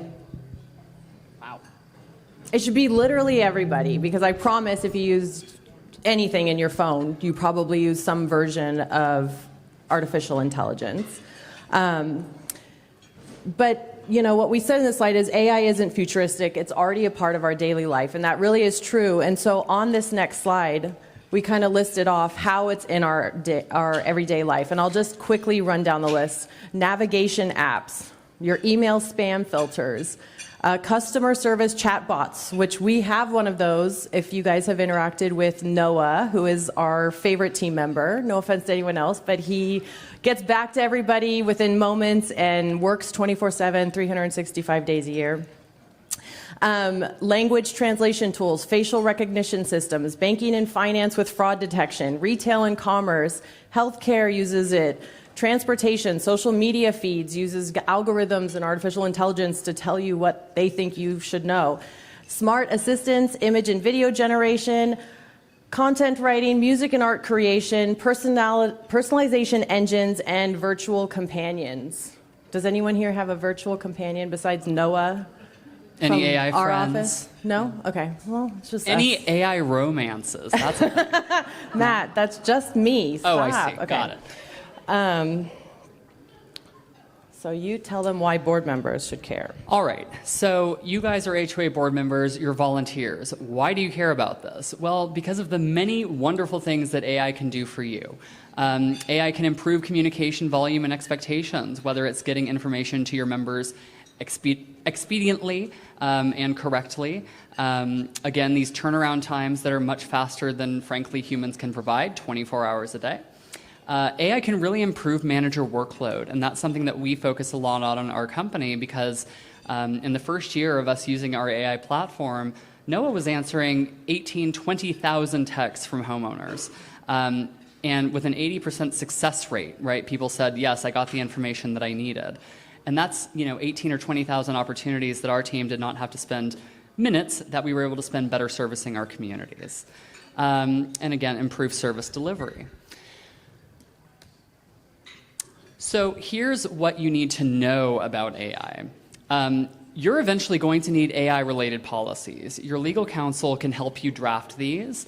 And this is about how you use AI in your everyday lives. This is about the limitations of how your community uses AI. Something important to note is that AI misuse and or mistakes can create legal exposure. So, your AI chatbot, ChatGPT, is never going to get called before a judge to answer for its answers, right? You as board members, you will. Another important thing to note that I think a lot of people don't recognize, specifically about ChatGPT, is that it is not thinking. It doesn't have a brain, right? It combs all of the data that it has access to and algorithmically decides, after this word, what word is most likely to come next. So it's not actually thinking. It might look a lot like logic, and it might be able to lay out some simple logic, but it's not reasoning in the same way that humans can and do. The other thing to recognize is that we live in a capitalistic society, and AI bots all over, they are used in one way or another to make money, right? They want to make money. And would you want to continue using something that constantly disagreed with you, fought with you, was a discerner and said, no, you can't do that, and I don't like the way you're thinking about it? No. These chatbots are designed to primarily agree with the information that you're providing. So if you go to it and you say, I'm having this situation, I think I ought to move forward like this. What do you think? It's likely to say, you know what? You're absolutely right. You ought to move forward like that. Perhaps not, right? Yeah, and I will just mention I was in a conversation with Steve Roseman earlier, who is, I guess, speaking on AI soon, and he was talking a lot about how scary it is. And we're trying to not make it super scary here. We want it to be something that people are going to embrace. But, one thing to note is that fiduciary duty, to have good faith, and ChatGPT or any other AI or any other search that you use, you use ChatGPT to help you come to a decision, does not help you with the business judgment rule at all. Like, you still need to call your expert. I know AI is free and experts want money, but you have to use them still. So here's some real HOA board use cases. So summarizing a long board packet or a vendor report. Again, when you're putting stuff into ChatGPT, obviously you need to understand that there's a chance it's reading it a little bit wrong, or it's putting its own spin on it. Like Matt said, it's going to want to try and agree with you. So if you put a little bit of your own desire in there, it's going to find a way to agree with you. But it can help you draft clear and more neutral board communication. So this is kind of my favorite, especially if I have some emotion involved in an email I'm writing or something. You can use a version of AI to be able to say, like, can you make this non-confrontational? Can you make this sound a little better, a little fluffier, a little happier? And it does a fairly good job at that. But what I tell our team, and I tell all of you, and you probably already know this, is, actually read it and don't copy and paste it and assume that ChatGPT or whomever did a really good job. Comparing bid proposals and highlighting the differences is always something that is helpful, but again, go back to the source when you really are making the final decision. Assisting with policy creation, and we put a little asterisk on this because this is the scariest one to use for this reason. Like, I think it could help you get a starting draft, but obviously this is not in replacement of taking it to your association council and having them help you with the policy creation. Translating notices for multilingual communities. This one is good. The other thing I will say is just make sure that if you have a member of the community that is fluent in both English and the other language that it's translating into, it's really nice to have them take a look at it, because just like in English, there are sometimes when direct translations of certain words or phrases can mean something totally else. So just be mindful of that. Yeah, That's what I was going to say, is that's not good if it's saying something different. And then summarizing member feedback into actionable insights. So, you can take those email chains, or you can take a lot of data from a member and ask it to summarize it. Again, all of this, I'm scared to say it with any confidence, because I think you still have to go through and actually look at things. So an AI policy and oversight for boards. So this is something that I think is going to become the new norm in the future. I know when I asked Steve earlier about it, he said that he just, put together a policy for an HOA recently for the first time. But I do think that it's going to become something that you'll want to do in the future, at least a policy for your board members, right? So that if the board is speaking on, or creating some kind of literature or anything that they're putting out to the membership, making sure that there's some kind of policy related to AI. And some of the things we listed off here that should not, or should be AI-generated notices. Legal, we're going to say no. Election, no. Collections, no. Compliance notices, no. Annual disclosures, no. None of that. So just don't do that. But human review is still necessary for any other kind of correspondence you're going to put out there. Protecting homeowner data is really important. So this is one of the pitfalls that I think we could easily fall into. Like when you put your board packet or your collection report in there, you've just given whatever AI tool you're using the homeowner's information or whatever information you just threw in there. And like Matt said, these AI engines are not nonprofit, charitable organizations. They're there for a reason, and they're collecting the data. So that's really important, and that goes back to that AI policy where you need to think about, are you going to tell the board members that AI can only be used for certain functions because we don't want to give away our homeowners' personal information to ChatGPT or whomever. So removing identifying information when you're uploading those documents. And then prohibiting AI from making discretionary decisions on behalf of the board. So do not pass off your decision making to AI.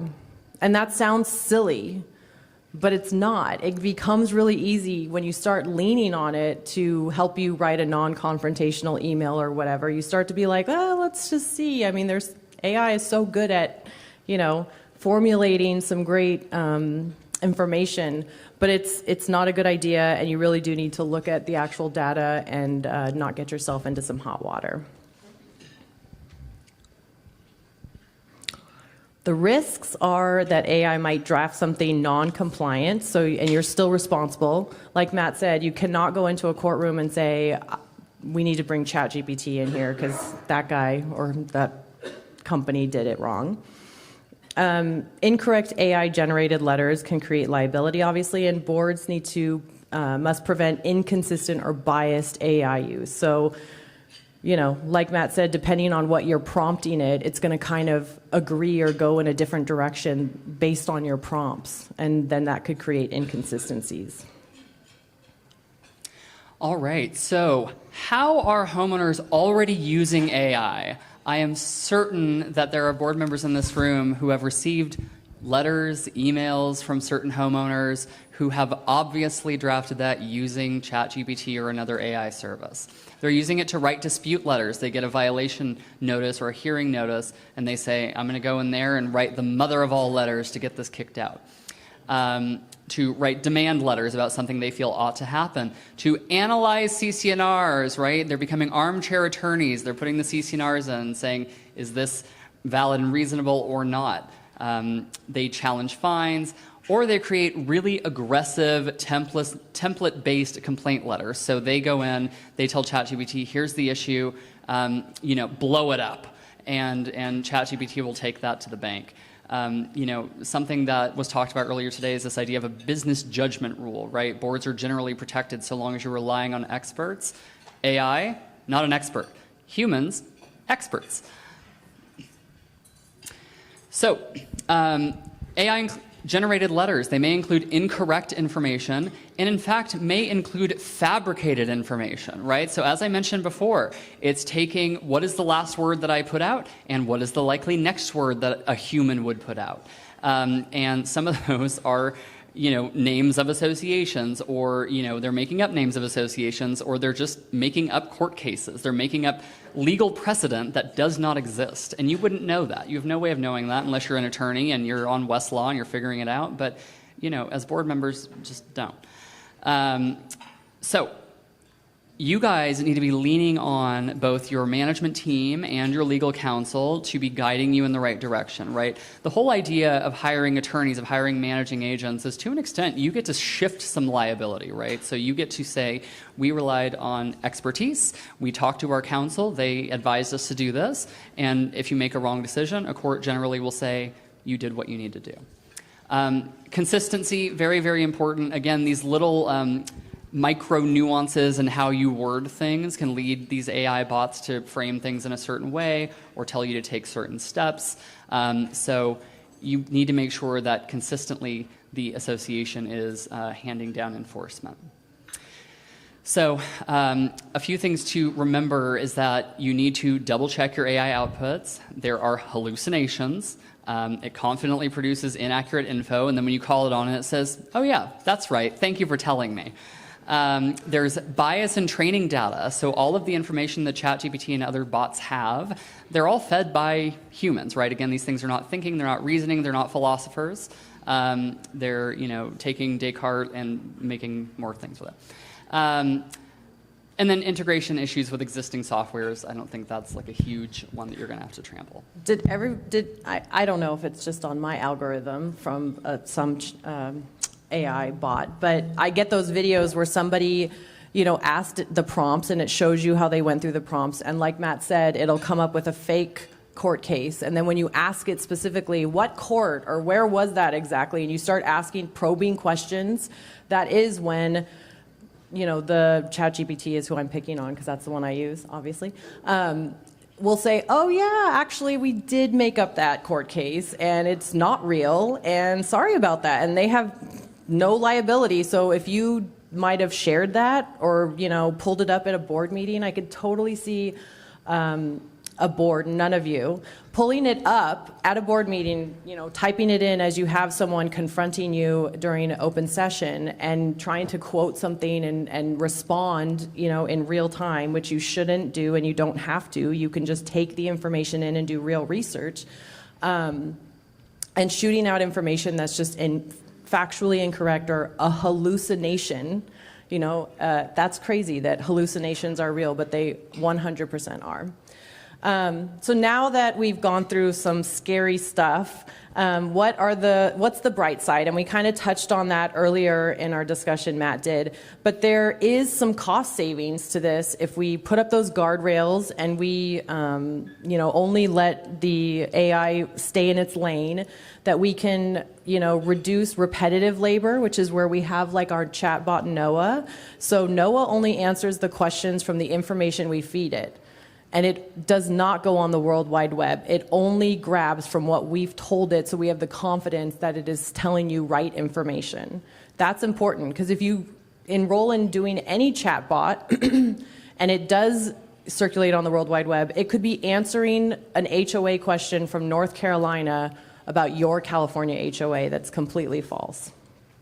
But it can reduce that labor, like Matt said. Noah did 19,000 text exchange with an 80% success rate in its first year, and we were thrilled. That's 19,000 less phone calls or emails that our team had to handle, and they could be doing and prioritizing things that are more important.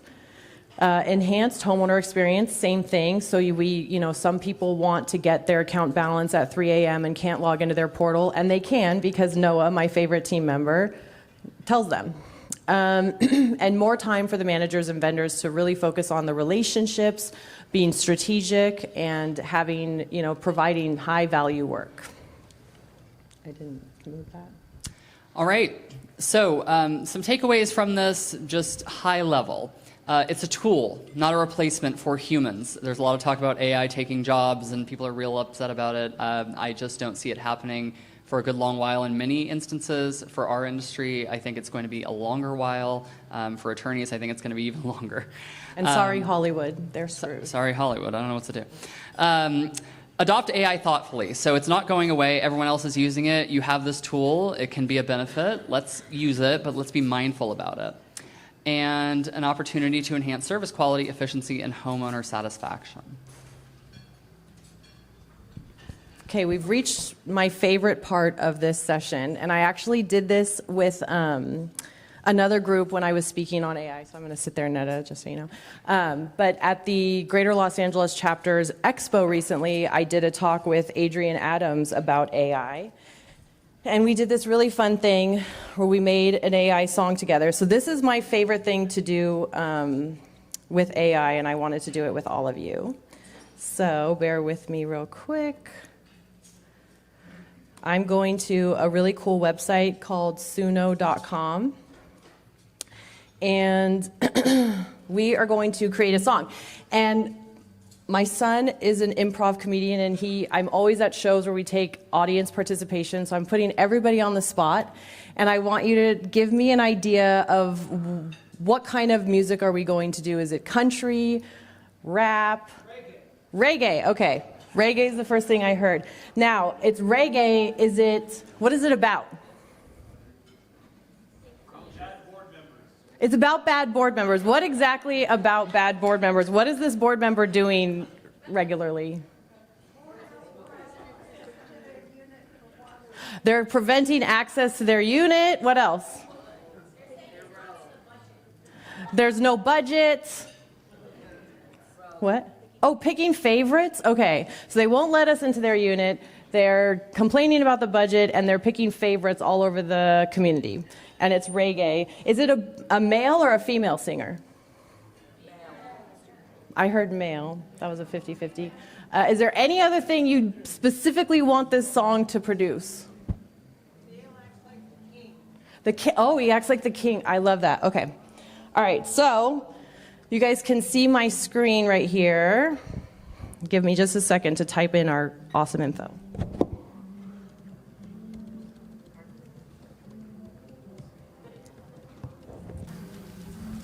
She is typing away feverishly, getting all that wonderful information in. We're going to blast out the music next door. Yes, exactly. He doesn't let the association into his unit. He complains of the budget, and he plays favorites all over the community. I put that. Okay. Let's go. King of the block. I love it. Okay. Let's go.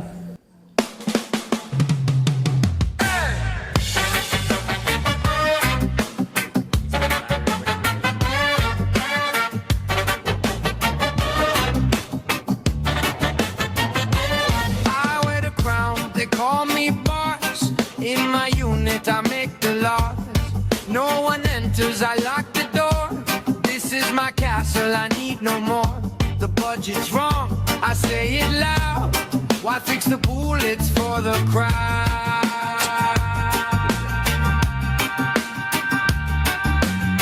I'm the king of the block, can't you see? Ruling this place like royalty. Favor this one, deny the rest. In my court, I know what's best.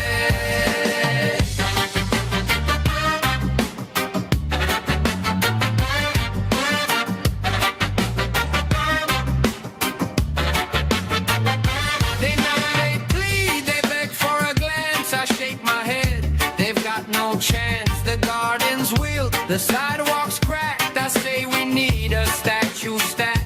The meetings drag, I roll my eyes. A king like me don't compromise.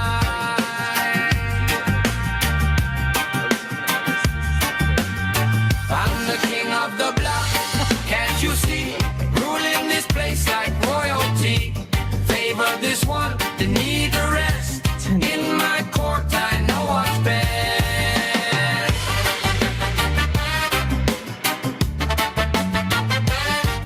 All right, thank you for making that great song. And it gave me 3 other versions.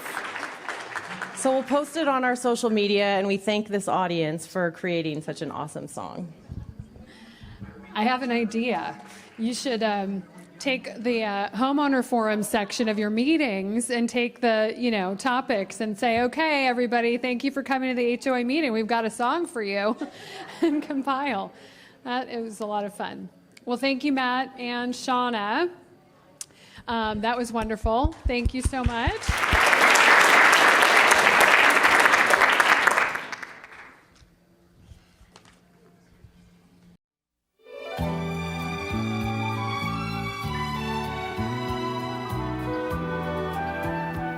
Hey, Pussycat. Hi, Mom. How you doing? How you two? Girls, I've been working on the HOA budget all night long. Expenses are up, money is tight. They should bake cookies for a fundraiser. Rose, this is not St. Olaf, okay? They cannot fix a roof with bun cakes. Shows what you know. We use angel food cake.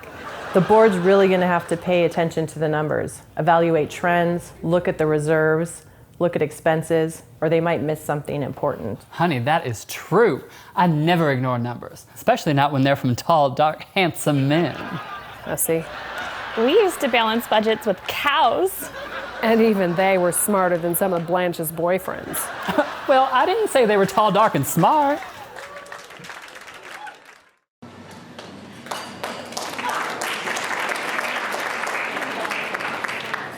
So I did say we were going to have some fun today, from songs to fun skits and more raffles at the end of the day. Make sure you stick around for that.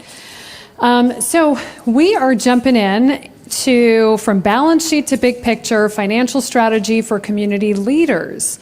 Because, of course, we talked about many things like administration and construction and legal, but it's not a full picture day until we talk about financials. So I am joining Derek today, and I'm going to introduce Derek. Y'all know me already.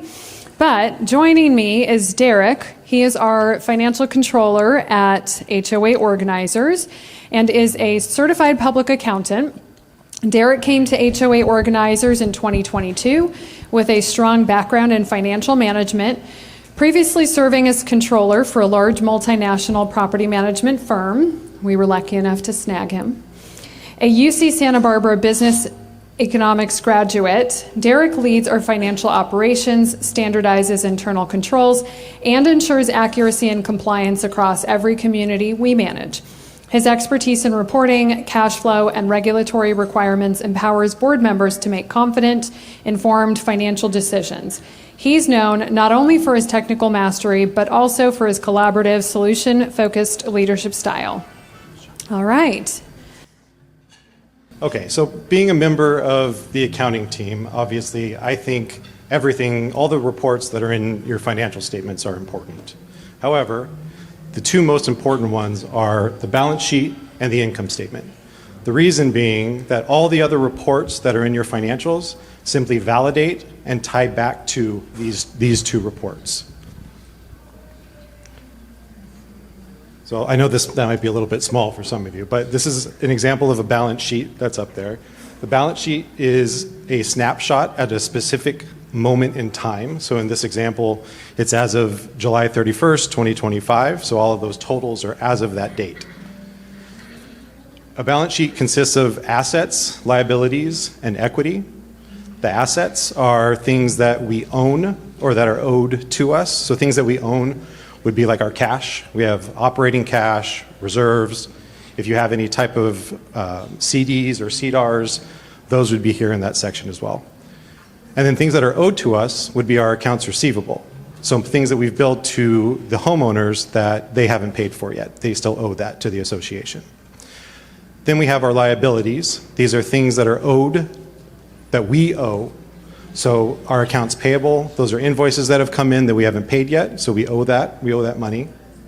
And prepaid assessments, that's monies that have come in from homeowners ahead of time, so we didn't bill them for that, they prepaid ahead, so that money is not ours, we haven't earned it yet. So if a homeowner ever comes back and asks for it, we would give them a refund. And then we have our equity section at the bottom, which is probably some of the hardest to explain. But I'll do my best. In the equity section, it's kind of the story of how we got to where we are. And it's broken up into two parts. there's the operating story, which is our retained earnings and net income, and then the reserve story, which are the other accounts that are on here. Now, net income is all of the revenue and expenses for the current year. So everything for 2025, all the revenue and expenses all in one line item. And retained earnings is the same thing, but for all the prior years. So for all the years prior to this, all of that net income all rolled up into one number. So at the end of the year, the net income, since it's current year, all flows up into retained earnings. It rolls up into that number, so that negative $24,000 that's sitting there in net income. That rolls up into retained earnings, and then our net income starts over again at zero for 2026. And they call it a balance sheet because it needs to balance. So our total assets will equal our total liabilities and equity. Okay. The next report that we wanted to look at, that we highlighted, is the income statement. And it's also sometimes called the statement of revenues and expenses. For obvious reasons, it's all of our revenue and expenses. Sometimes called profit and loss. Yep, it's got different names.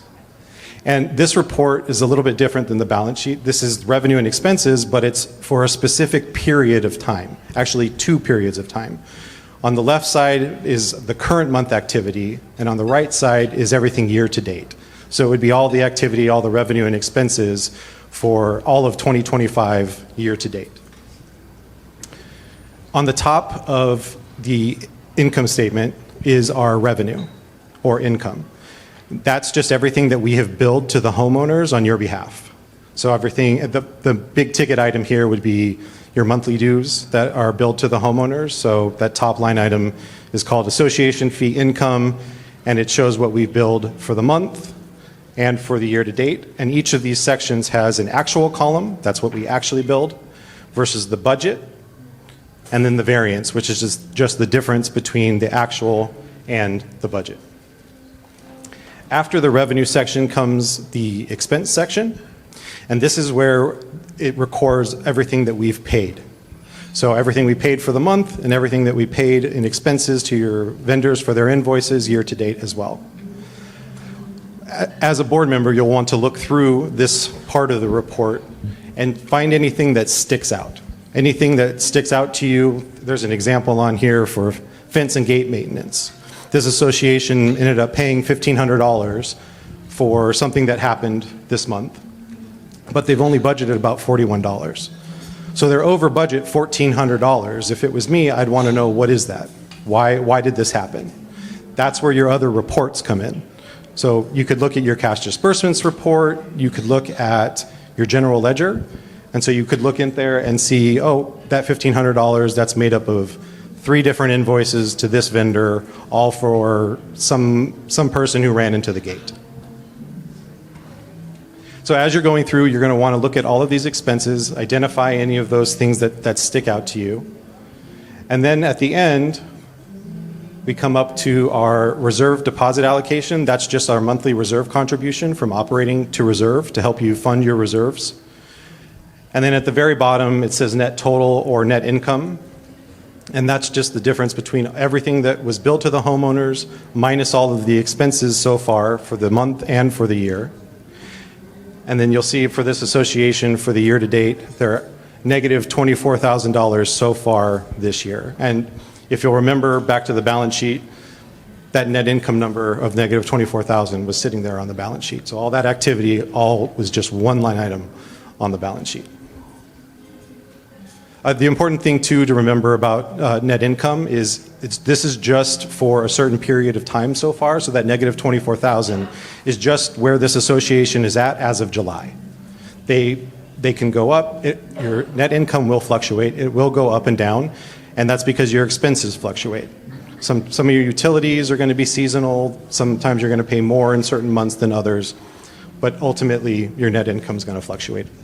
One thing we see often is with insurance, where sometimes people pay off a premium in full in 1 month for the entire year, but people question, why is it 10 times what we've budgeted for? And so it's important to dig deeper into the financials to understand those types of things. That's why those other reports are there. They help you identify and If there are ever questions, we always encourage you to ask the manager or ask us in accounting, and we can help identify those for you. Okay, so I lied a little bit. There's actually a third report that is very important, and it's something that we include in our financial statements. And it's called our financial overview report. It is a 30,000 foot level highlight of some of the key items in the financials. It's just a different way of looking at some of the numbers that are in from your balance sheet or your income statement. So one of the items that we highlight is the operating cash, and then it provides a chart, a little graph that shows you the activity over the last 13 months. It shows you a trend, so you can see how cash has gone over the last 13 months. Then it jumps back into the income statement and identifies any of those expenses that were over budget by a lot. So they list them all here for us all in one spot. Then we get a couple more graphs. There's a graph on the bottom that's the AR trend. So that's accounts receivable. That's a big one that you're, as a board member, going to want to look at, because if you start to see that ticking up, that means the homeowners aren't paying, or they're not paying as much or on time. And we have the same thing for accounts payable, and that last graph is for reserve cash. So we started with operating cash, we end with reserve cash, and then we list out down below the investments that are there in reserves. So if you had any other type of investments, like I was saying earlier, CDs, money markets, CDARS, those would be listed here as well, and you would have your maturity dates for those all in one spot.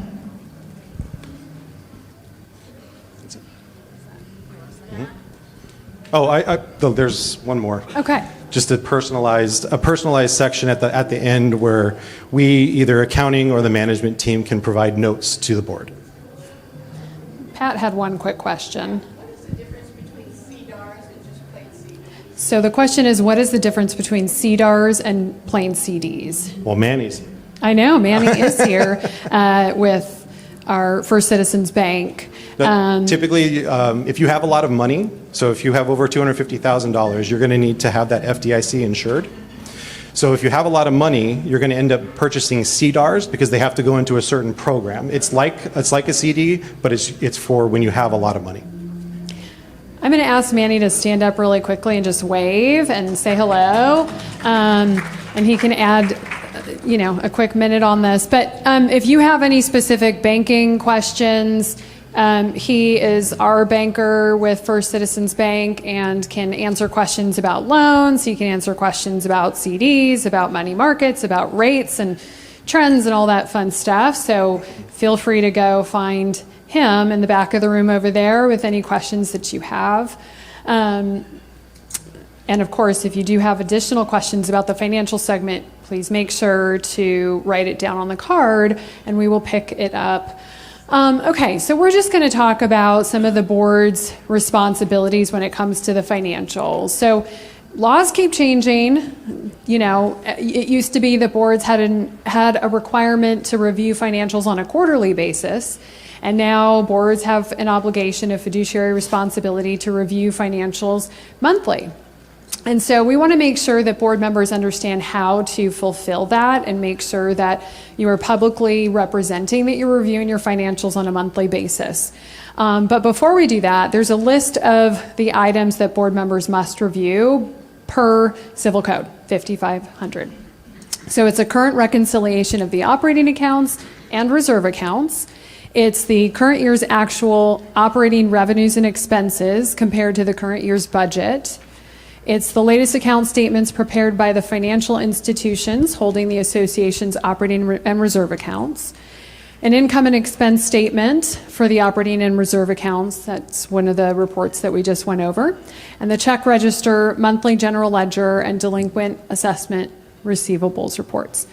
So a couple of ways to approach this is that if you have monthly board meetings, you can reference in your meeting minutes that the board has reviewed the financials. Another great way to approach this is to review the financials, have a quick discussion around the financials, create the treasurer's report that touches on some of these items, and you can attach some of those financial reports that are not privileged to your operating session or your operating minutes, or open session minutes, excuse me. So what do I mean by not privileged? If you have delinquencies with homeowner names and addresses, you don't want to attach that to your open session meeting minutes, but a balance sheet, the budget versus actuals, the income statement. You also don't really want to put your bank statements on there because sometimes there is some privileged information, whether it be, check numbers or account numbers. You don't want that floating around. So, consult with your managing agent if you need to distinguish or decipher what is privileged versus what is available and accessible to homeowners. But that's another great way to provide open access of information and reports to your homeowners by attaching some of those documents to your minutes. So at the start of the day, I talked about how we've been doing many more webinars. Because we had limited time today, Derek ran through his segment of reviewing financials pretty quickly, but his treasurer's seminars are open to all board members. And the seminars are basically there and about an hour long, where he actually really drills down into the financials and helps board members navigate, whether it be kind of on a fundamental level, but also on more complex ways of approaching financials and understanding financials. There's a QR code that I'm intentionally leaving up, so if you wanted to get information about it, it's there. Go ahead and snap that. But you don't have to be a current board member of HOA organizers to attend. We do use Vantica, which is our software provider. A lot of management companies use Vantica, but our financials are pretty standard. So you're going to be, again, if it's not the same reporting and it doesn't look the same as yours, you can look at the financials and go through the reports by name that Derek mentions and get a better understanding of financials. So the next one is coming up on February 17th at 2 p.m. We actually polled our board members through our newsletter on what day and time seems to work for a majority of people. So the mid-afternoon was it, but we try to kind of schedule them in the evenings and then alternate. So if this doesn't work for you, just keep an eye out on our newsletter for the next one.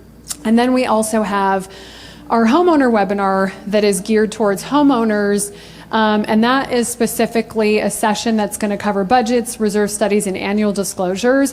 We felt like January 20th, 6:30 p.m. People, for those of you who have a calendar fiscal year end, your budget disclosure packages just went out. Many homeowners don't read it, but all they see is my dues are going up, and then they come to board meetings very upset. And there's pitchforks at board members, and so we're trying to catch that. So as board members, if and when they do that, you can say, we encourage you to attend this webinar because they're going to explain how to read budgets, why the budgets are the way that they are. This is really kind of intended to educate homeowners on why we go through line item by line item, how we come up with what the dues should be, what the reserve study recommends, why they recommend making that contribution to your reserves. And so we'll break that down so that while homeowners may not like the dues increases or potential special assessments, they can at least understand it. So there's that QR code up there for reference as well, but you can also find information on both on our website. Okay.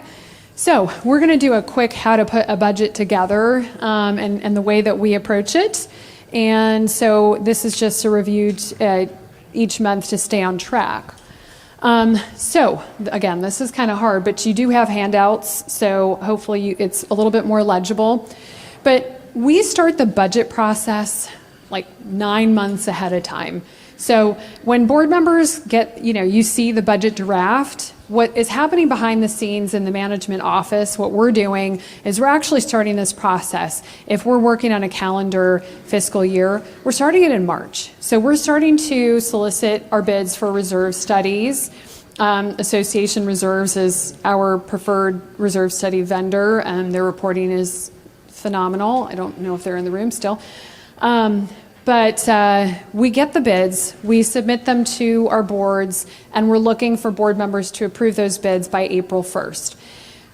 typical turnaround time of the reserve study is 8 weeks. So keep in mind that it takes them 8 weeks to receive your information, to kind of toss questionnaires back and forth to the management team, and then they will get to work and prepare your next year's reserve study report. Once we get that report, we then start to build the next year's budget. So the budget will look at actual expenses. That's what we're doing behind the scenes. We're looking at what we actually spent. Are we expecting increases from any vendors, or in this year it was kind of like everything is going up, and so we were anticipating that. We'll talk to your insurance agent. We'll ask them if there's major increases, and we knew there was going to be 50, 100%, 200% increases this year. So try to get as much information as we can. But we don't finish that budget draft until we know that we have essentially included the recommended reserve contribution.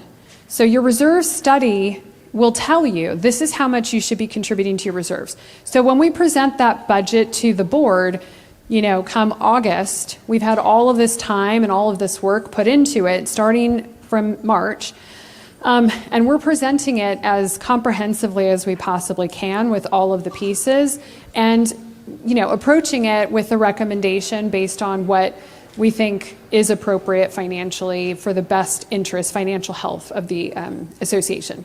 And then, of course, we give our boards a couple of months to review it, approve it, ask questions, and then we have to assemble the packet and make sure it gets out to homeowners between October 1st and December 1st. So it's a daunting process. The team here is relieved that we're all done with the budget process. We just finished it a week ago, and now we can kick off into the new year. Similarly, we have the CPA audits and reviews. We have Martin on our team, who is our tax preparer and has been a reviewer for almost 30 years. So he knows what he's talking about, but we're now in the process of doing this. So we thought budgets were done. No, we have a new financial process and more deadlines that we need to get to. So, legally, if you have an operating budget of $75,000 or more per year, which I think safely everybody now does, you have an obligation to conduct a financial review using a third party neutral, apart from your management company or the person or entity who prepares your monthly financials.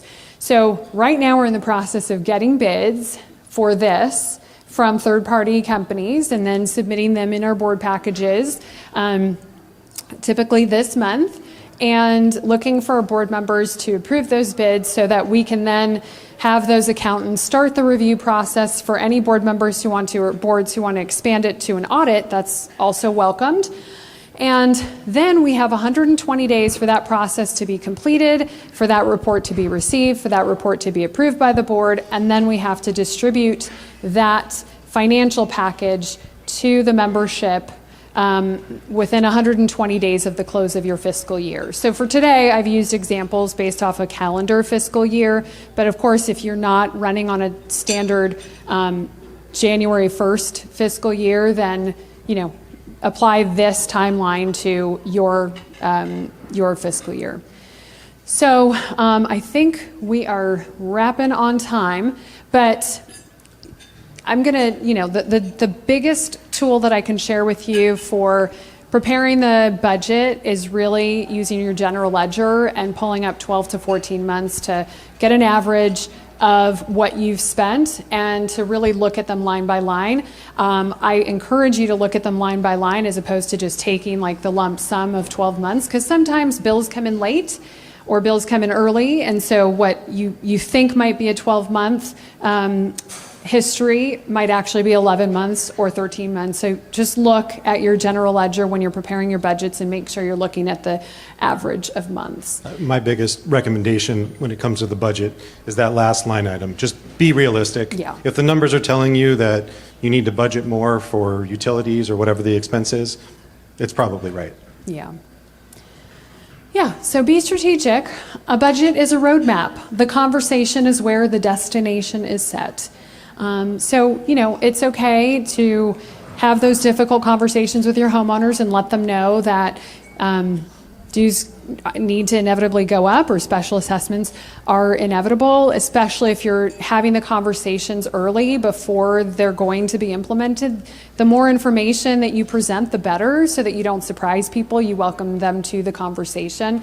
And again, as fiduciaries, you have an obligation to prepare financially for your association and the health of the association. So even though you might bear the brunt of disgruntled homeowners and all of that, you still need to do the right thing if the numbers tell you that you need a dues increase or special assessment. So have those difficult conversations and make sure to educate your homeowners. And that's it for this segment. Thank you.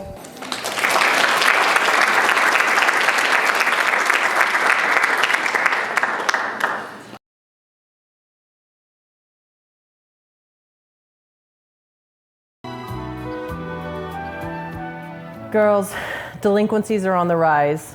People cannot pay their assessments. That's awful. Back in St. Olaf, if someone couldn't pay, we would just barter with chickens. Rose, your St. Olaf stories are not helpful right now. They're just stupid. But I have a story for you. Picture it. 1929, Sicily. It was the Great Depression, just the start of it. And everybody was stressed, and everybody had no money. But you know what? We kept our heads down. We kept working hard. We stayed optimistic. And look at me now. Thanks for that, Mom. Anytime. Collections are serious. Boards need to enforce uniformly. If people don't pay assessments, everybody struggles. Well, I think any man who's delinquent should be able to work it off, shirtless, in my yard. And there it is. Blanche's slutty solution to everything. Cut the damn cheesecake, Rose.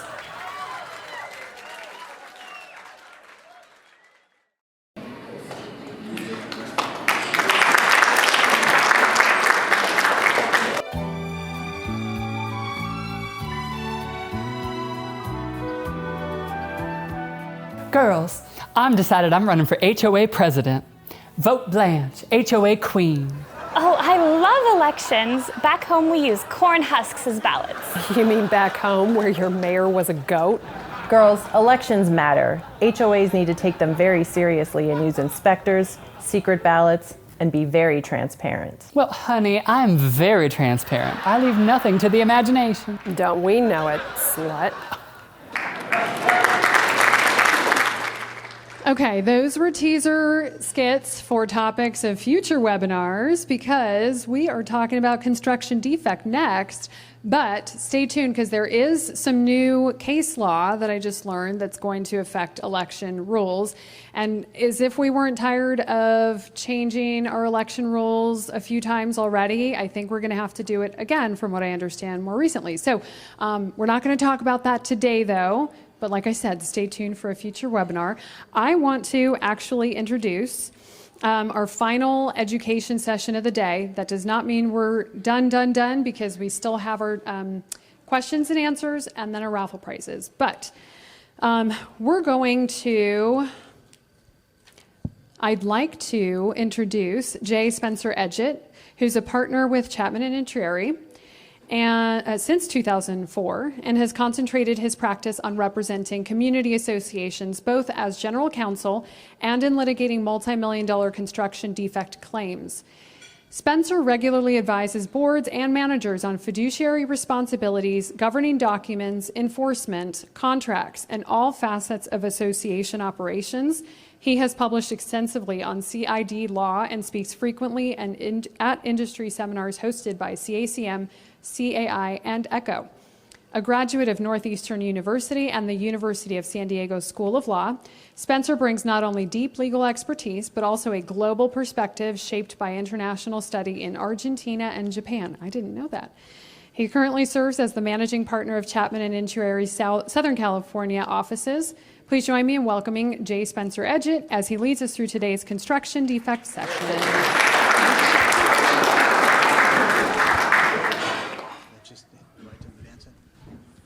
Thank you very much, Netta, and thank you, HOA organizers. What an amazing event they're putting on today, and I love those Golden Girl sketches. You guys did an excellent job. That's really over the top. Really great job there, guys. Yeah, round of applause for those. All right, so I get the honor of going last here, and that's difficult because there was a lot of good presenters here. I hope you got a lot of good information. I certainly did. I always learn things, new things when I come to these types of events. But that also means that I get to drag you across the finish line, and hopefully I can do that in a way that's not too painful. I'll try to get through this stuff quickly. We're going to talk about construction defect claims, which may not have universal application to everyone. How many people have gone through a construction defect claim in the past? Okay, a few. How many of you are on the board for an association that is 10 years old or younger? Okay, so you've got a few. And we talked about that earlier. A lot of the stuff that was talked about by the presenters does have some application here for us.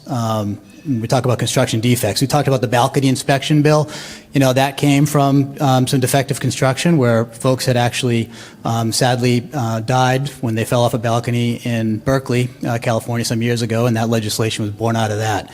And now we have those balcony inspections that are performed, and sometimes they uncover construction defects, sometimes they uncover deferred maintenance. So those have application here. We also talked about board fiduciary duty. As a board member, you do have a fiduciary duty to membership. You do have a fiduciary duty to investigate and pursue claims for construction defects.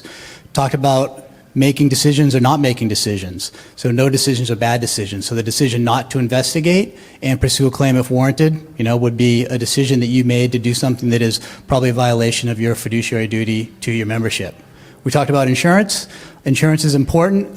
If you do have a construction defect, it causes significant damage to your structures. Sometimes those policies have provisions in them that exclude damage related to construction defects. So in that event, you may be out of luck in terms of insurance, but you may have an opportunity to go after the developer to recover funds to make the repairs. We talked about artificial intelligence, AI, and how that can be used and the dangers of using that as sort of a robot lawyer. They do come up with some cases that are fabricated. There have been stories about attorneys that have used that and have actually gone to trouble for submitting briefs that had cases that didn't exist. So now let's just jump right into it. Construction defects. A lot of what we're talking about here is going to relate to newer communities. Typically, we deal with newer communities, but the framework here and a lot of the application does apply to older communities. If, for instance, you've gone through a defect claim and had some reconstruction work, and then that reconstruction work fails, you may have what we call a second-generation defect claim. I heard somebody here talk about having a new roofs put on. If you have new roofs put on and then they fail, even if typically that's going to be an older community, you might have a claim against your roofer. So some different procedures apply for older communities, but a lot of this is going to have application. So we'll talk about different types of deficiencies, how you know whether they are actual deficiencies, who can bring a defect claim, and what we're talking about there is homeowners versus homeowners association typically. The statutory process for newer communities, those are communities that are under 10 years old, and some of the defenses to defect claims so that you can be aware of those as board members, how you can protect your community if there are defects. So types of defects, the two main types are, just from a global sense, patent defects and latent defects. So what does that mean? Patent means obvious, and latent means hidden. So oftentimes homeowners will come up to me, board members or property managers, and they'll see construction defect. That's scary. I'm so glad we don't have any construction defects. Well, how would you know if they're latent? Because by definition, a latent defect is hidden, right? And so this goes back to your obligation as a board member, as a fiduciary, to conduct inspections, especially in a younger community. You want to be proactive, not reactive. Okay, and that is what the balcony inspection bill is about, SB 326 and 400, which Steve Roseman talked about. That is about being proactive, going out and making sure that the balconies are safe and sound so you're not going to have a tragedy. And so as a board, you should know that there is a 10-year statute of limitations. It's actually called the statute of repose, but it is the timeline, the absolute deadline when you can bring a claim. When your project is more than 10 years and it has construction defects, if you haven't brought a claim, you're out of luck. Now your membership is going to fund it, and that could be millions of dollars, okay? So good practice for any association that is under 10 years old is to do an investigation, not just your balcony. Sometimes those balcony inspections will uncover construction defects, but all of the components in your community, particularly components that deal with the exterior envelope of the structures, the roofs, siding, stucco, windows. Water intrusion is the biggest enemy typically for associations. If water is getting into the substructure, damaging the wood, we're going to see some photos of this, it can get very expensive. And we also did talk about budgets. That was the last thing we talked about, reserve studies and budgets. Your homeowners association is not set up to repair construction defects. It is set up to maintain the community as if it were to function as intended. Regular maintenance is what you're set up for. That's what your reserve study is set up for. So latent defects, these are kind of really the big killers here. Hidden deficiencies that lurk undetected within a structure that can cause premature failure, sometimes life safety issues. Here are some photographs. I know this is a little hard to see for people in the back, but I can just describe what we're looking at. These are actual cases that we had. This is an actual balcony, and you see that it has supports that are kind of wrapped with a stone veneer column. And on the left-hand side, everything looks fine. You wouldn't know it unless you opened it up and pulled off some of that stone, and you can see a severely rotted and decay column in the right-hand side. This was a scary one. This was actually an elevated walkway. This was the case in San Francisco. We can see the yellow and red doors. These walkways were about 30 feet up. They were the only means of ingress and egress to these units. And we were investigating a construction defect claim, and that structural beam that holds up this walkway was actually encased in a kind of an aluminum painted cover. So that wood beam was completely concealed. And through our investigation, when we unwrapped that beam, and the reason we did it is because our consultant is taking a photograph from across the way. He was actually looking at the roofs, and he noticed a slight deflection in that beam. And that's what these two gentlemen are pointing at. There's a slight deflection where it kind of dips, and so he was concerned about that. This is not something you as a regular board member or homeowner would have seen. Nobody's going to be up on the roof and notice a slight deflection. Luckily he did, because when we uncovered it, that beam was severely rotted and decayed, and we had to go out there and implement emergency shoring to make sure it was safe for the homeowners. Here's another photograph. This is a stucco-clad building. Looks fine when you're walking by, but when we opened it up, we could see that water was collecting at the base of that wall, getting behind the stucco system, pooling, and rotting the wood framing members below. So how do you know if there are construction defects? Well, you need to investigate. So when should you investigate? Absolutely before the 10-year statute, okay? But there are shorter statutes we'll talk about, so you may want to investigate even, much earlier than the 10-year. Your board has a fiduciary duty to investigate. That's codified in the Davis-Sterling Act, which is kind of the statutory Bible for homeowners associations in California. How do you know if it's a defect versus an expected performance issue?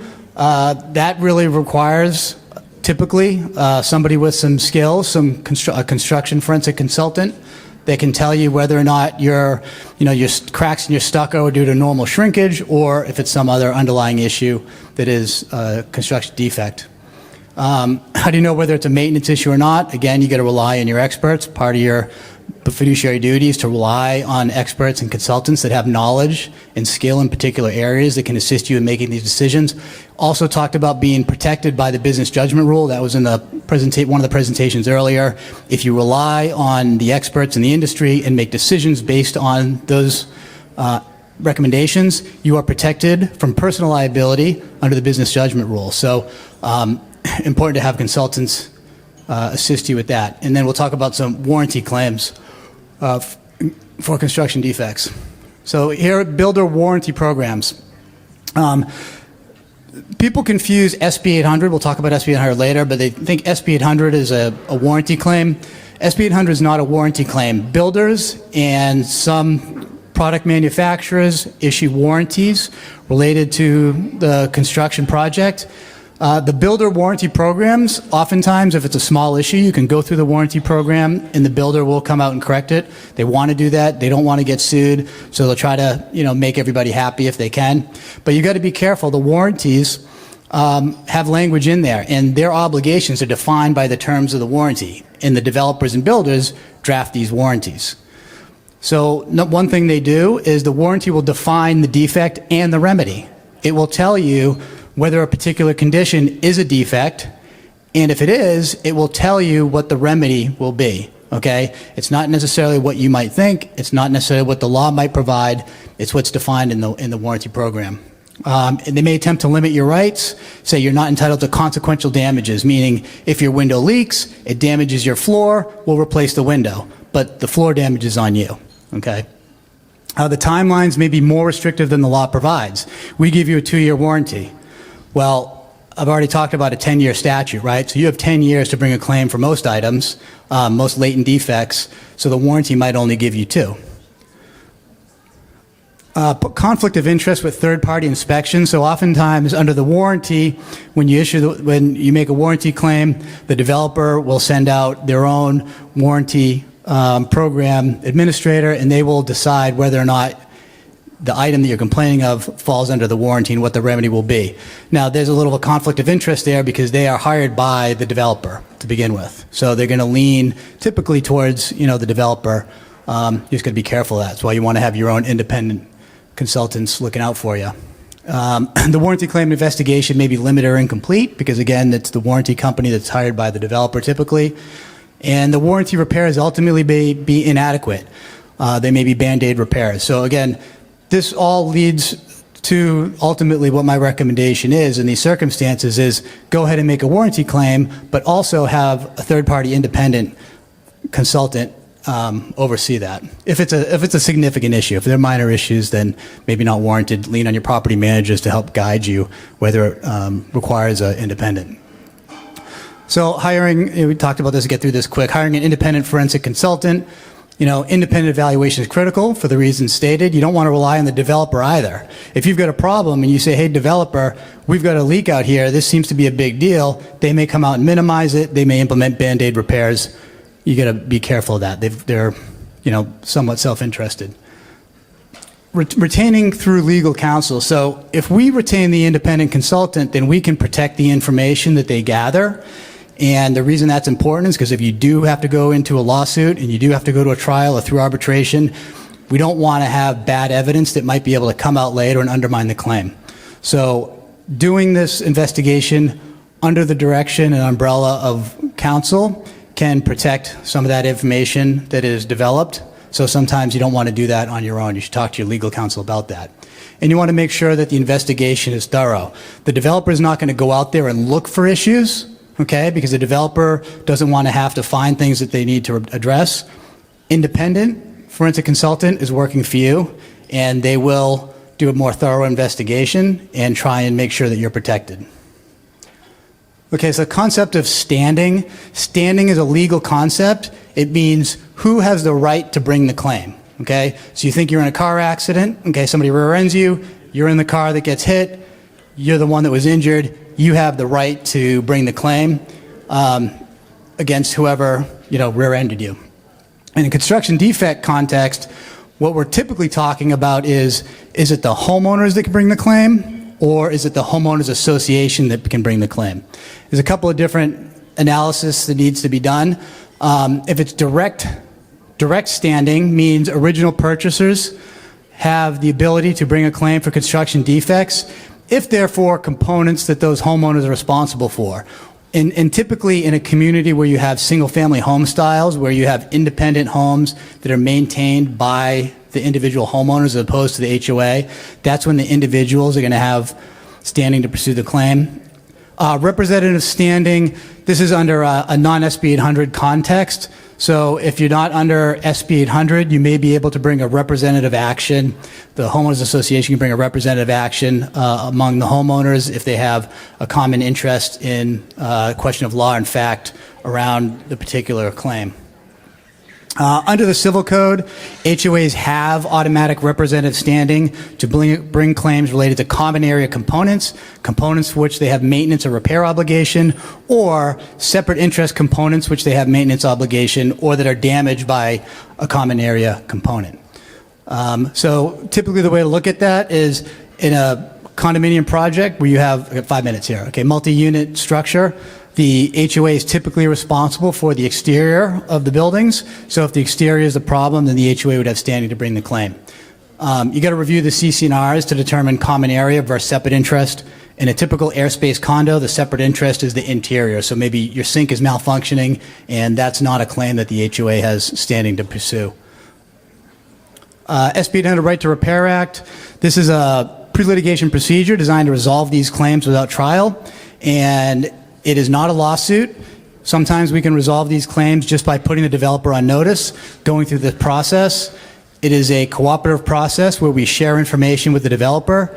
We share expert information, expert reports, and hopefully avoid formal litigation by resolving these claims in mediation. Under SB 800 in California, that is the law that deals with residential construction, and there are particular functionality standards. It lists what the defects are in the statute. So we'll say windows shall not leak, stucco shall not excessively crack. Everything is in there. If it's in there, it's actionable. If it's not in there, but it's a defect and it causes damage, it's also actionable. So this is just a claim process. It kind of gives you a flow chart on what I just talked about, but it starts with a thorough inspection, investigation of the community, again, exchanging documents and information about the claim to try to get it resolved. Usually this is resolved through developers tendering their claim to the insurance. Insurance ultimately will pay the claim and fund the repairs. If the claim's not resolved through the SB 800 process, then the next step is to go to trial or arbitration. You have to look at your governing documents, your CC&Rs, to see whether or not you're in arbitration. Most governing documents do provide for it. If your governing documents say that a member vote is required to pursue a construction defect claim, that's invalid. The law now says that those provisions are self-serving by the developers, and it's really the board that can make the decision. So for communities that are not subject to SB 800, those are older communities. We already talked about that. So if you have a roof claim, a re-roof project, and there's defects, you don't have to go through the SB 800 process. That's just a normal process where if they're negligent, you would typically go to trial or arbitration, depending on what the roofing contract says. So the roofing contract might have an arbitration provision.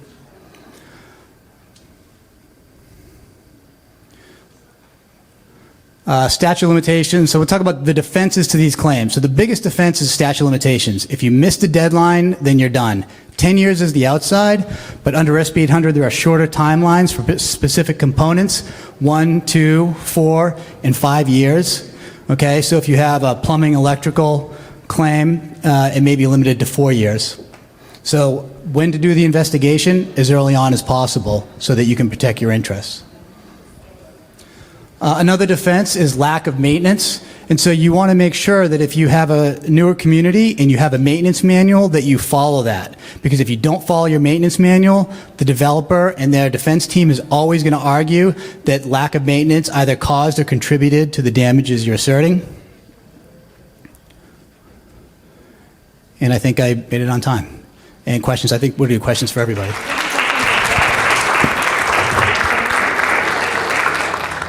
All right, we are moving to our Q&A portion. We just came by, Jennifer just came by to grab cards, but if you have any more, please raise your hand with your card. Nailed it. Throw it out the window. Nailed it. Okay. Bam. There's an agenda posted for secession plan. Wait, I said secession. They're not kings.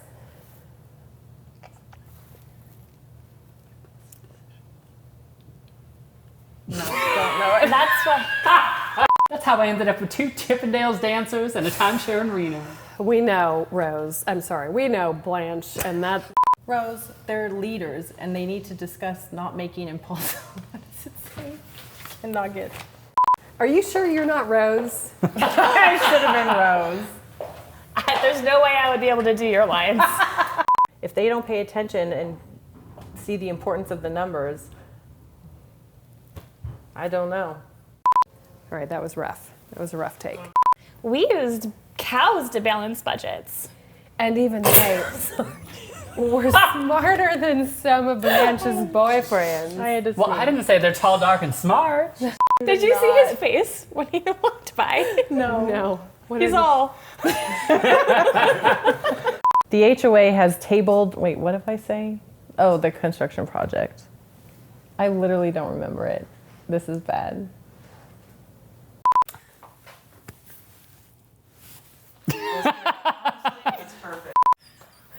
Can you raise that leg any higher? Jeez, with that suit. Oh my gosh. Add your friends, and then Matt, could you just like put your arm around Rose and like look at this? You've gotten a lot of the two of them. What about us? What about the mother-daughter He knows who the stars are. Oh, poor she can. Oh, come on! Okay. I think it's hilarious that you're like, Rose, your story's stupid. Here's my stupid. And I like how the year changes every time, and none of them are during the Great Depression. When was the Great Depression, though? 1929 to 39.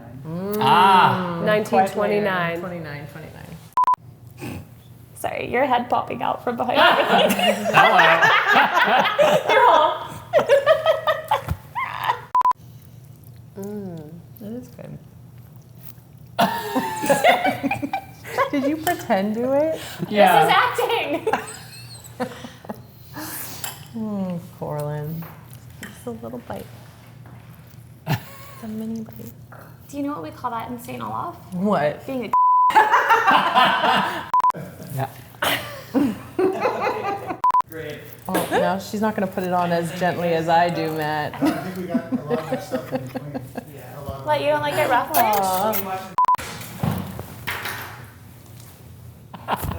Mic drop. We're going to do a TikTok. No, I don't want to do that. I don't TikTok. think We'll so. do a I different mean, we TikTok. still haven't even seen the video. Thank you for being a friend. Travel down the road and back again. Your heart is true. You're a pal and a confidant. And if you threw a party, invited everyone you knew, you would see the biggest gift would be from me, and the card attached would say thank you for being a friend.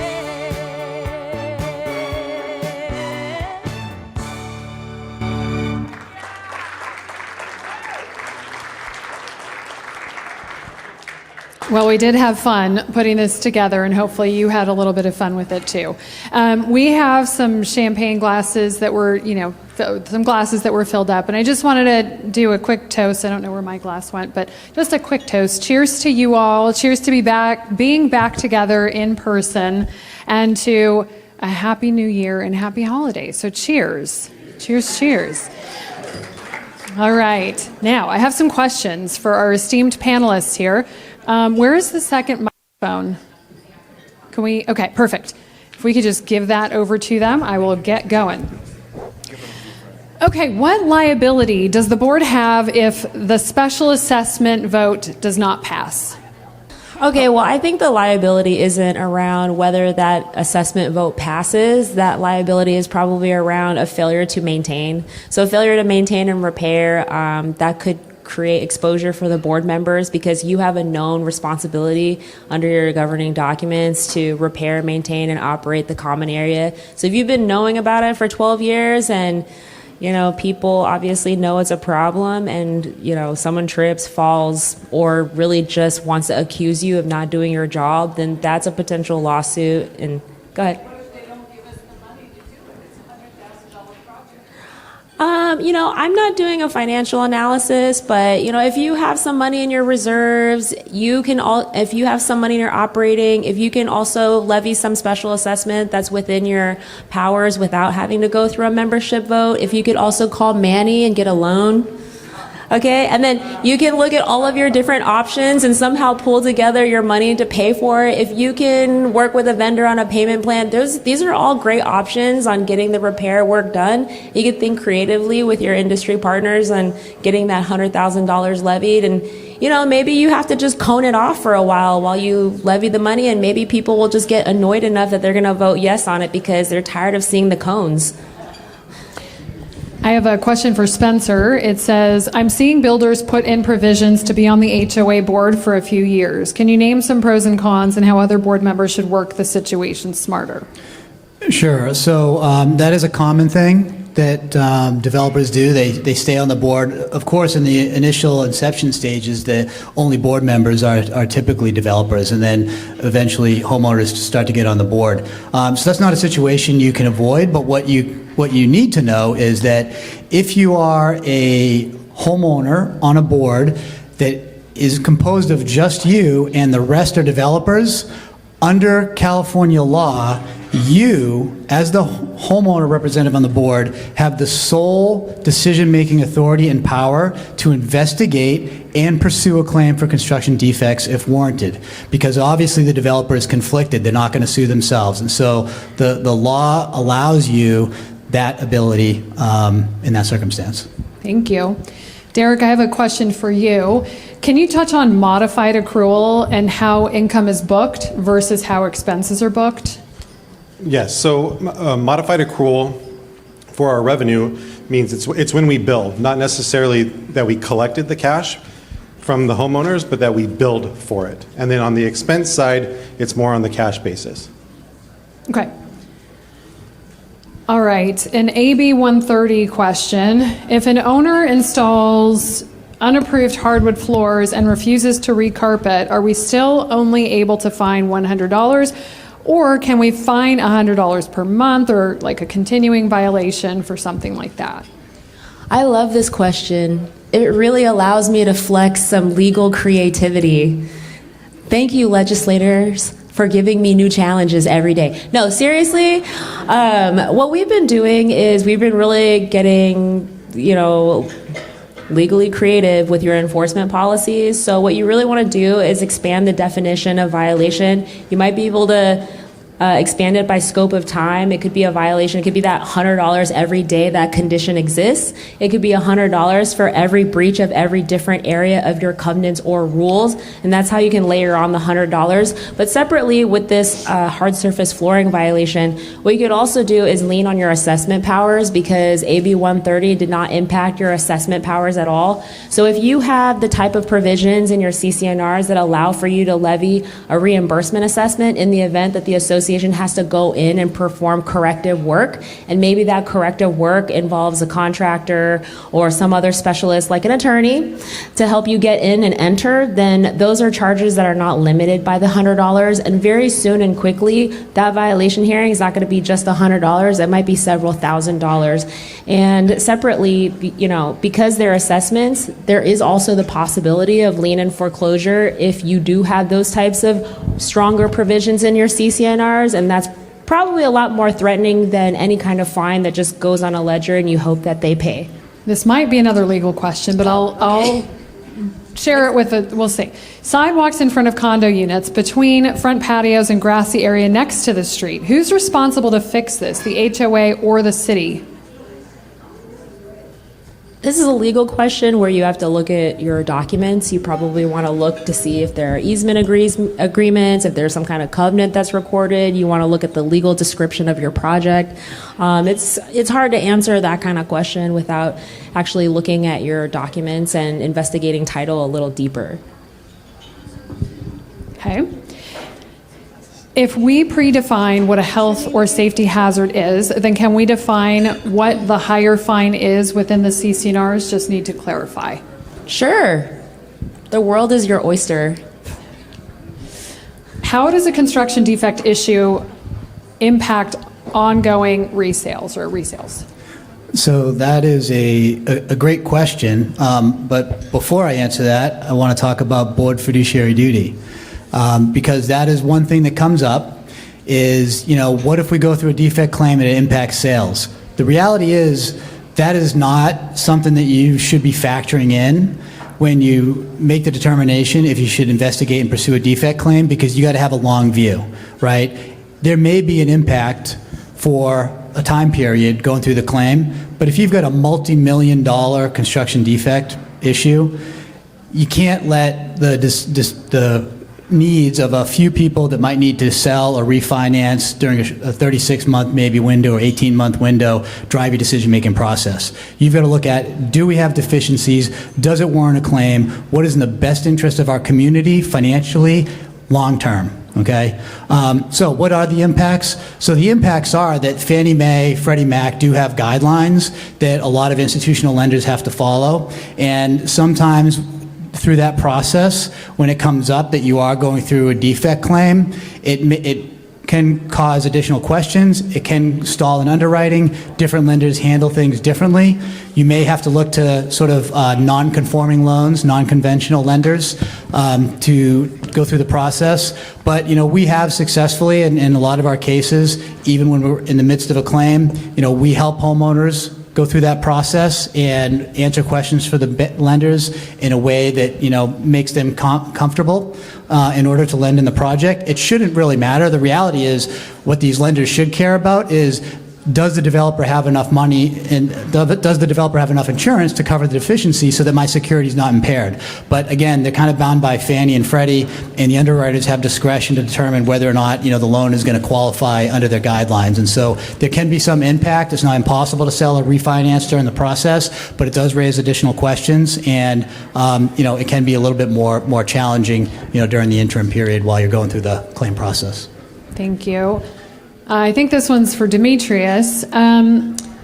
We saw a lot of increases in premiums this year. Do you expect to see more next year and in future years? If so, what can we expect? I think this is really going to be risk set by risk set. So if you're in a high-rise, fully sprinklered, you're already topped out. Those rates are coming down. If you're still in frame, non-sprinklered, depending upon, and that's what was really great about today, is insurance companies are no longer just looking at baseline demographics. They're asking for a budget. They're asking for a reserve study. They're asking for a current reserve balance.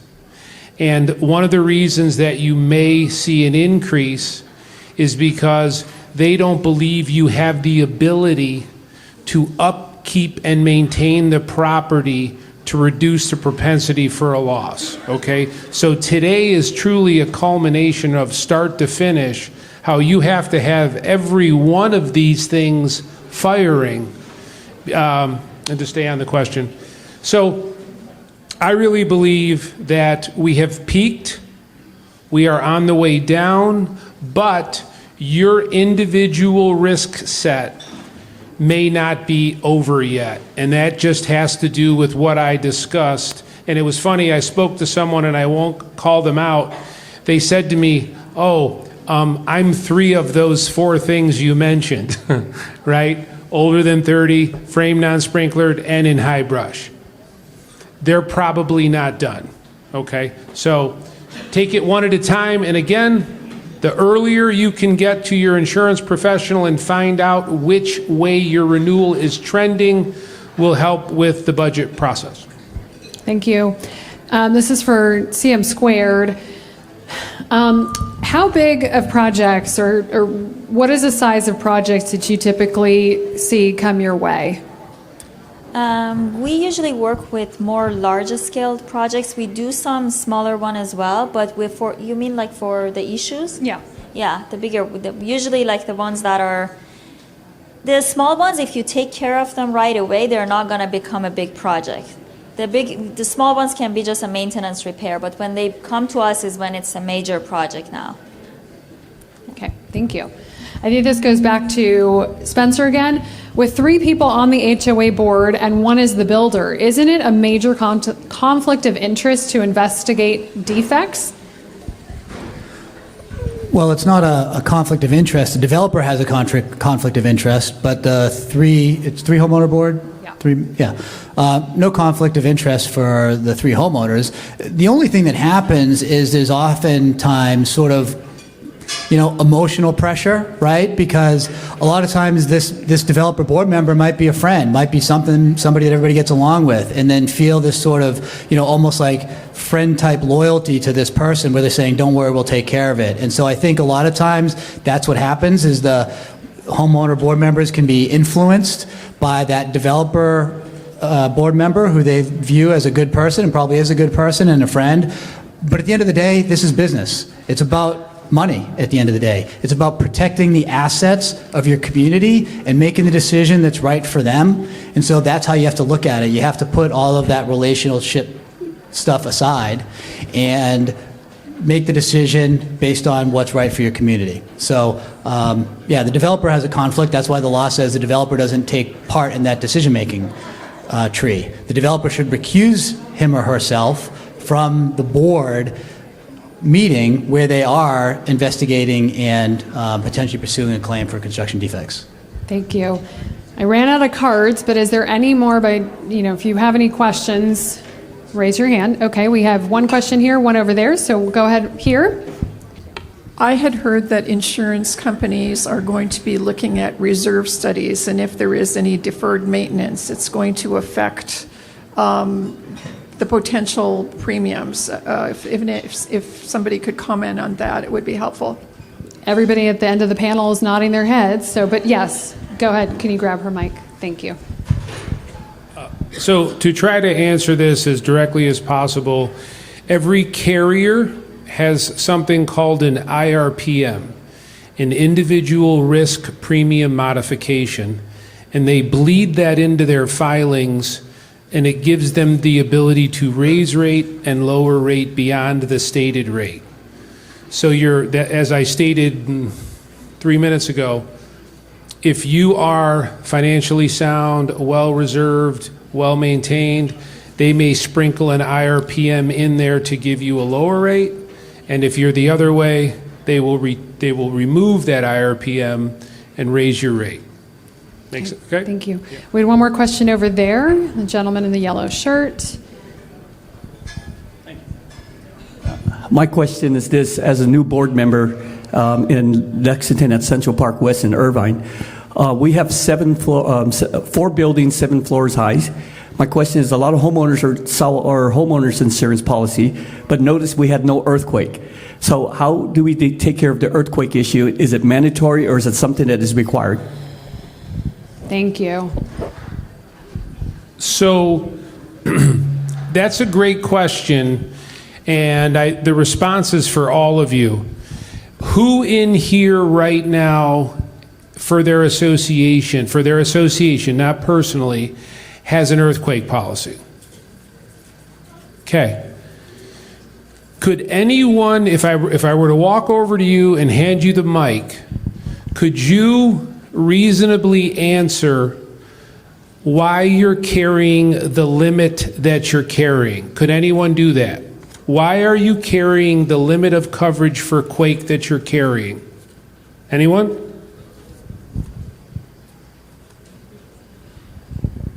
I think the bottom line with earthquake insurance is not if it's going to happen, but when it's going to happen.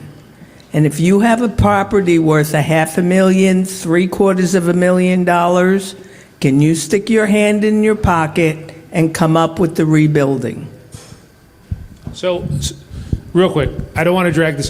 That's a very valid response. So, to all the meetings I've ever attended in person or now, Zoom, Google, whatever is your du jour, if we were to poll this room, there's going to be 3 sentiments.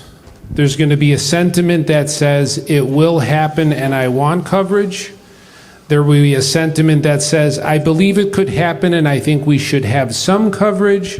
And there will be a segment that says it's not going to happen while I'm alive, it's a waste of money. Okay, I promise you that would be the average across the way. To the question, to the answer. The insurance professional you're working with can secure a seismic risk assessment for you. It used to be $2,500. It's now no cost.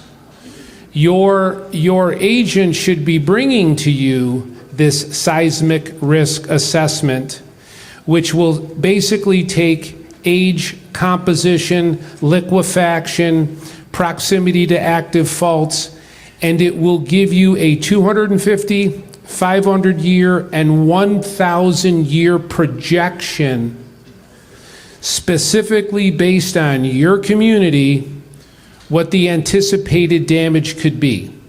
Now, is that ironclad?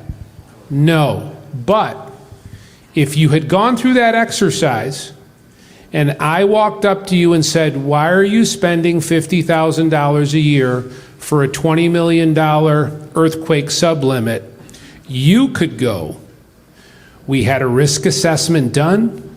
The insurance professional explained to us that over the next 1,000 years, there's a likelihood that we could have $8.73 million of damage. So as a board, we elected to carry 15. Does that sound like a better answer to membership? That's what you need to do, okay?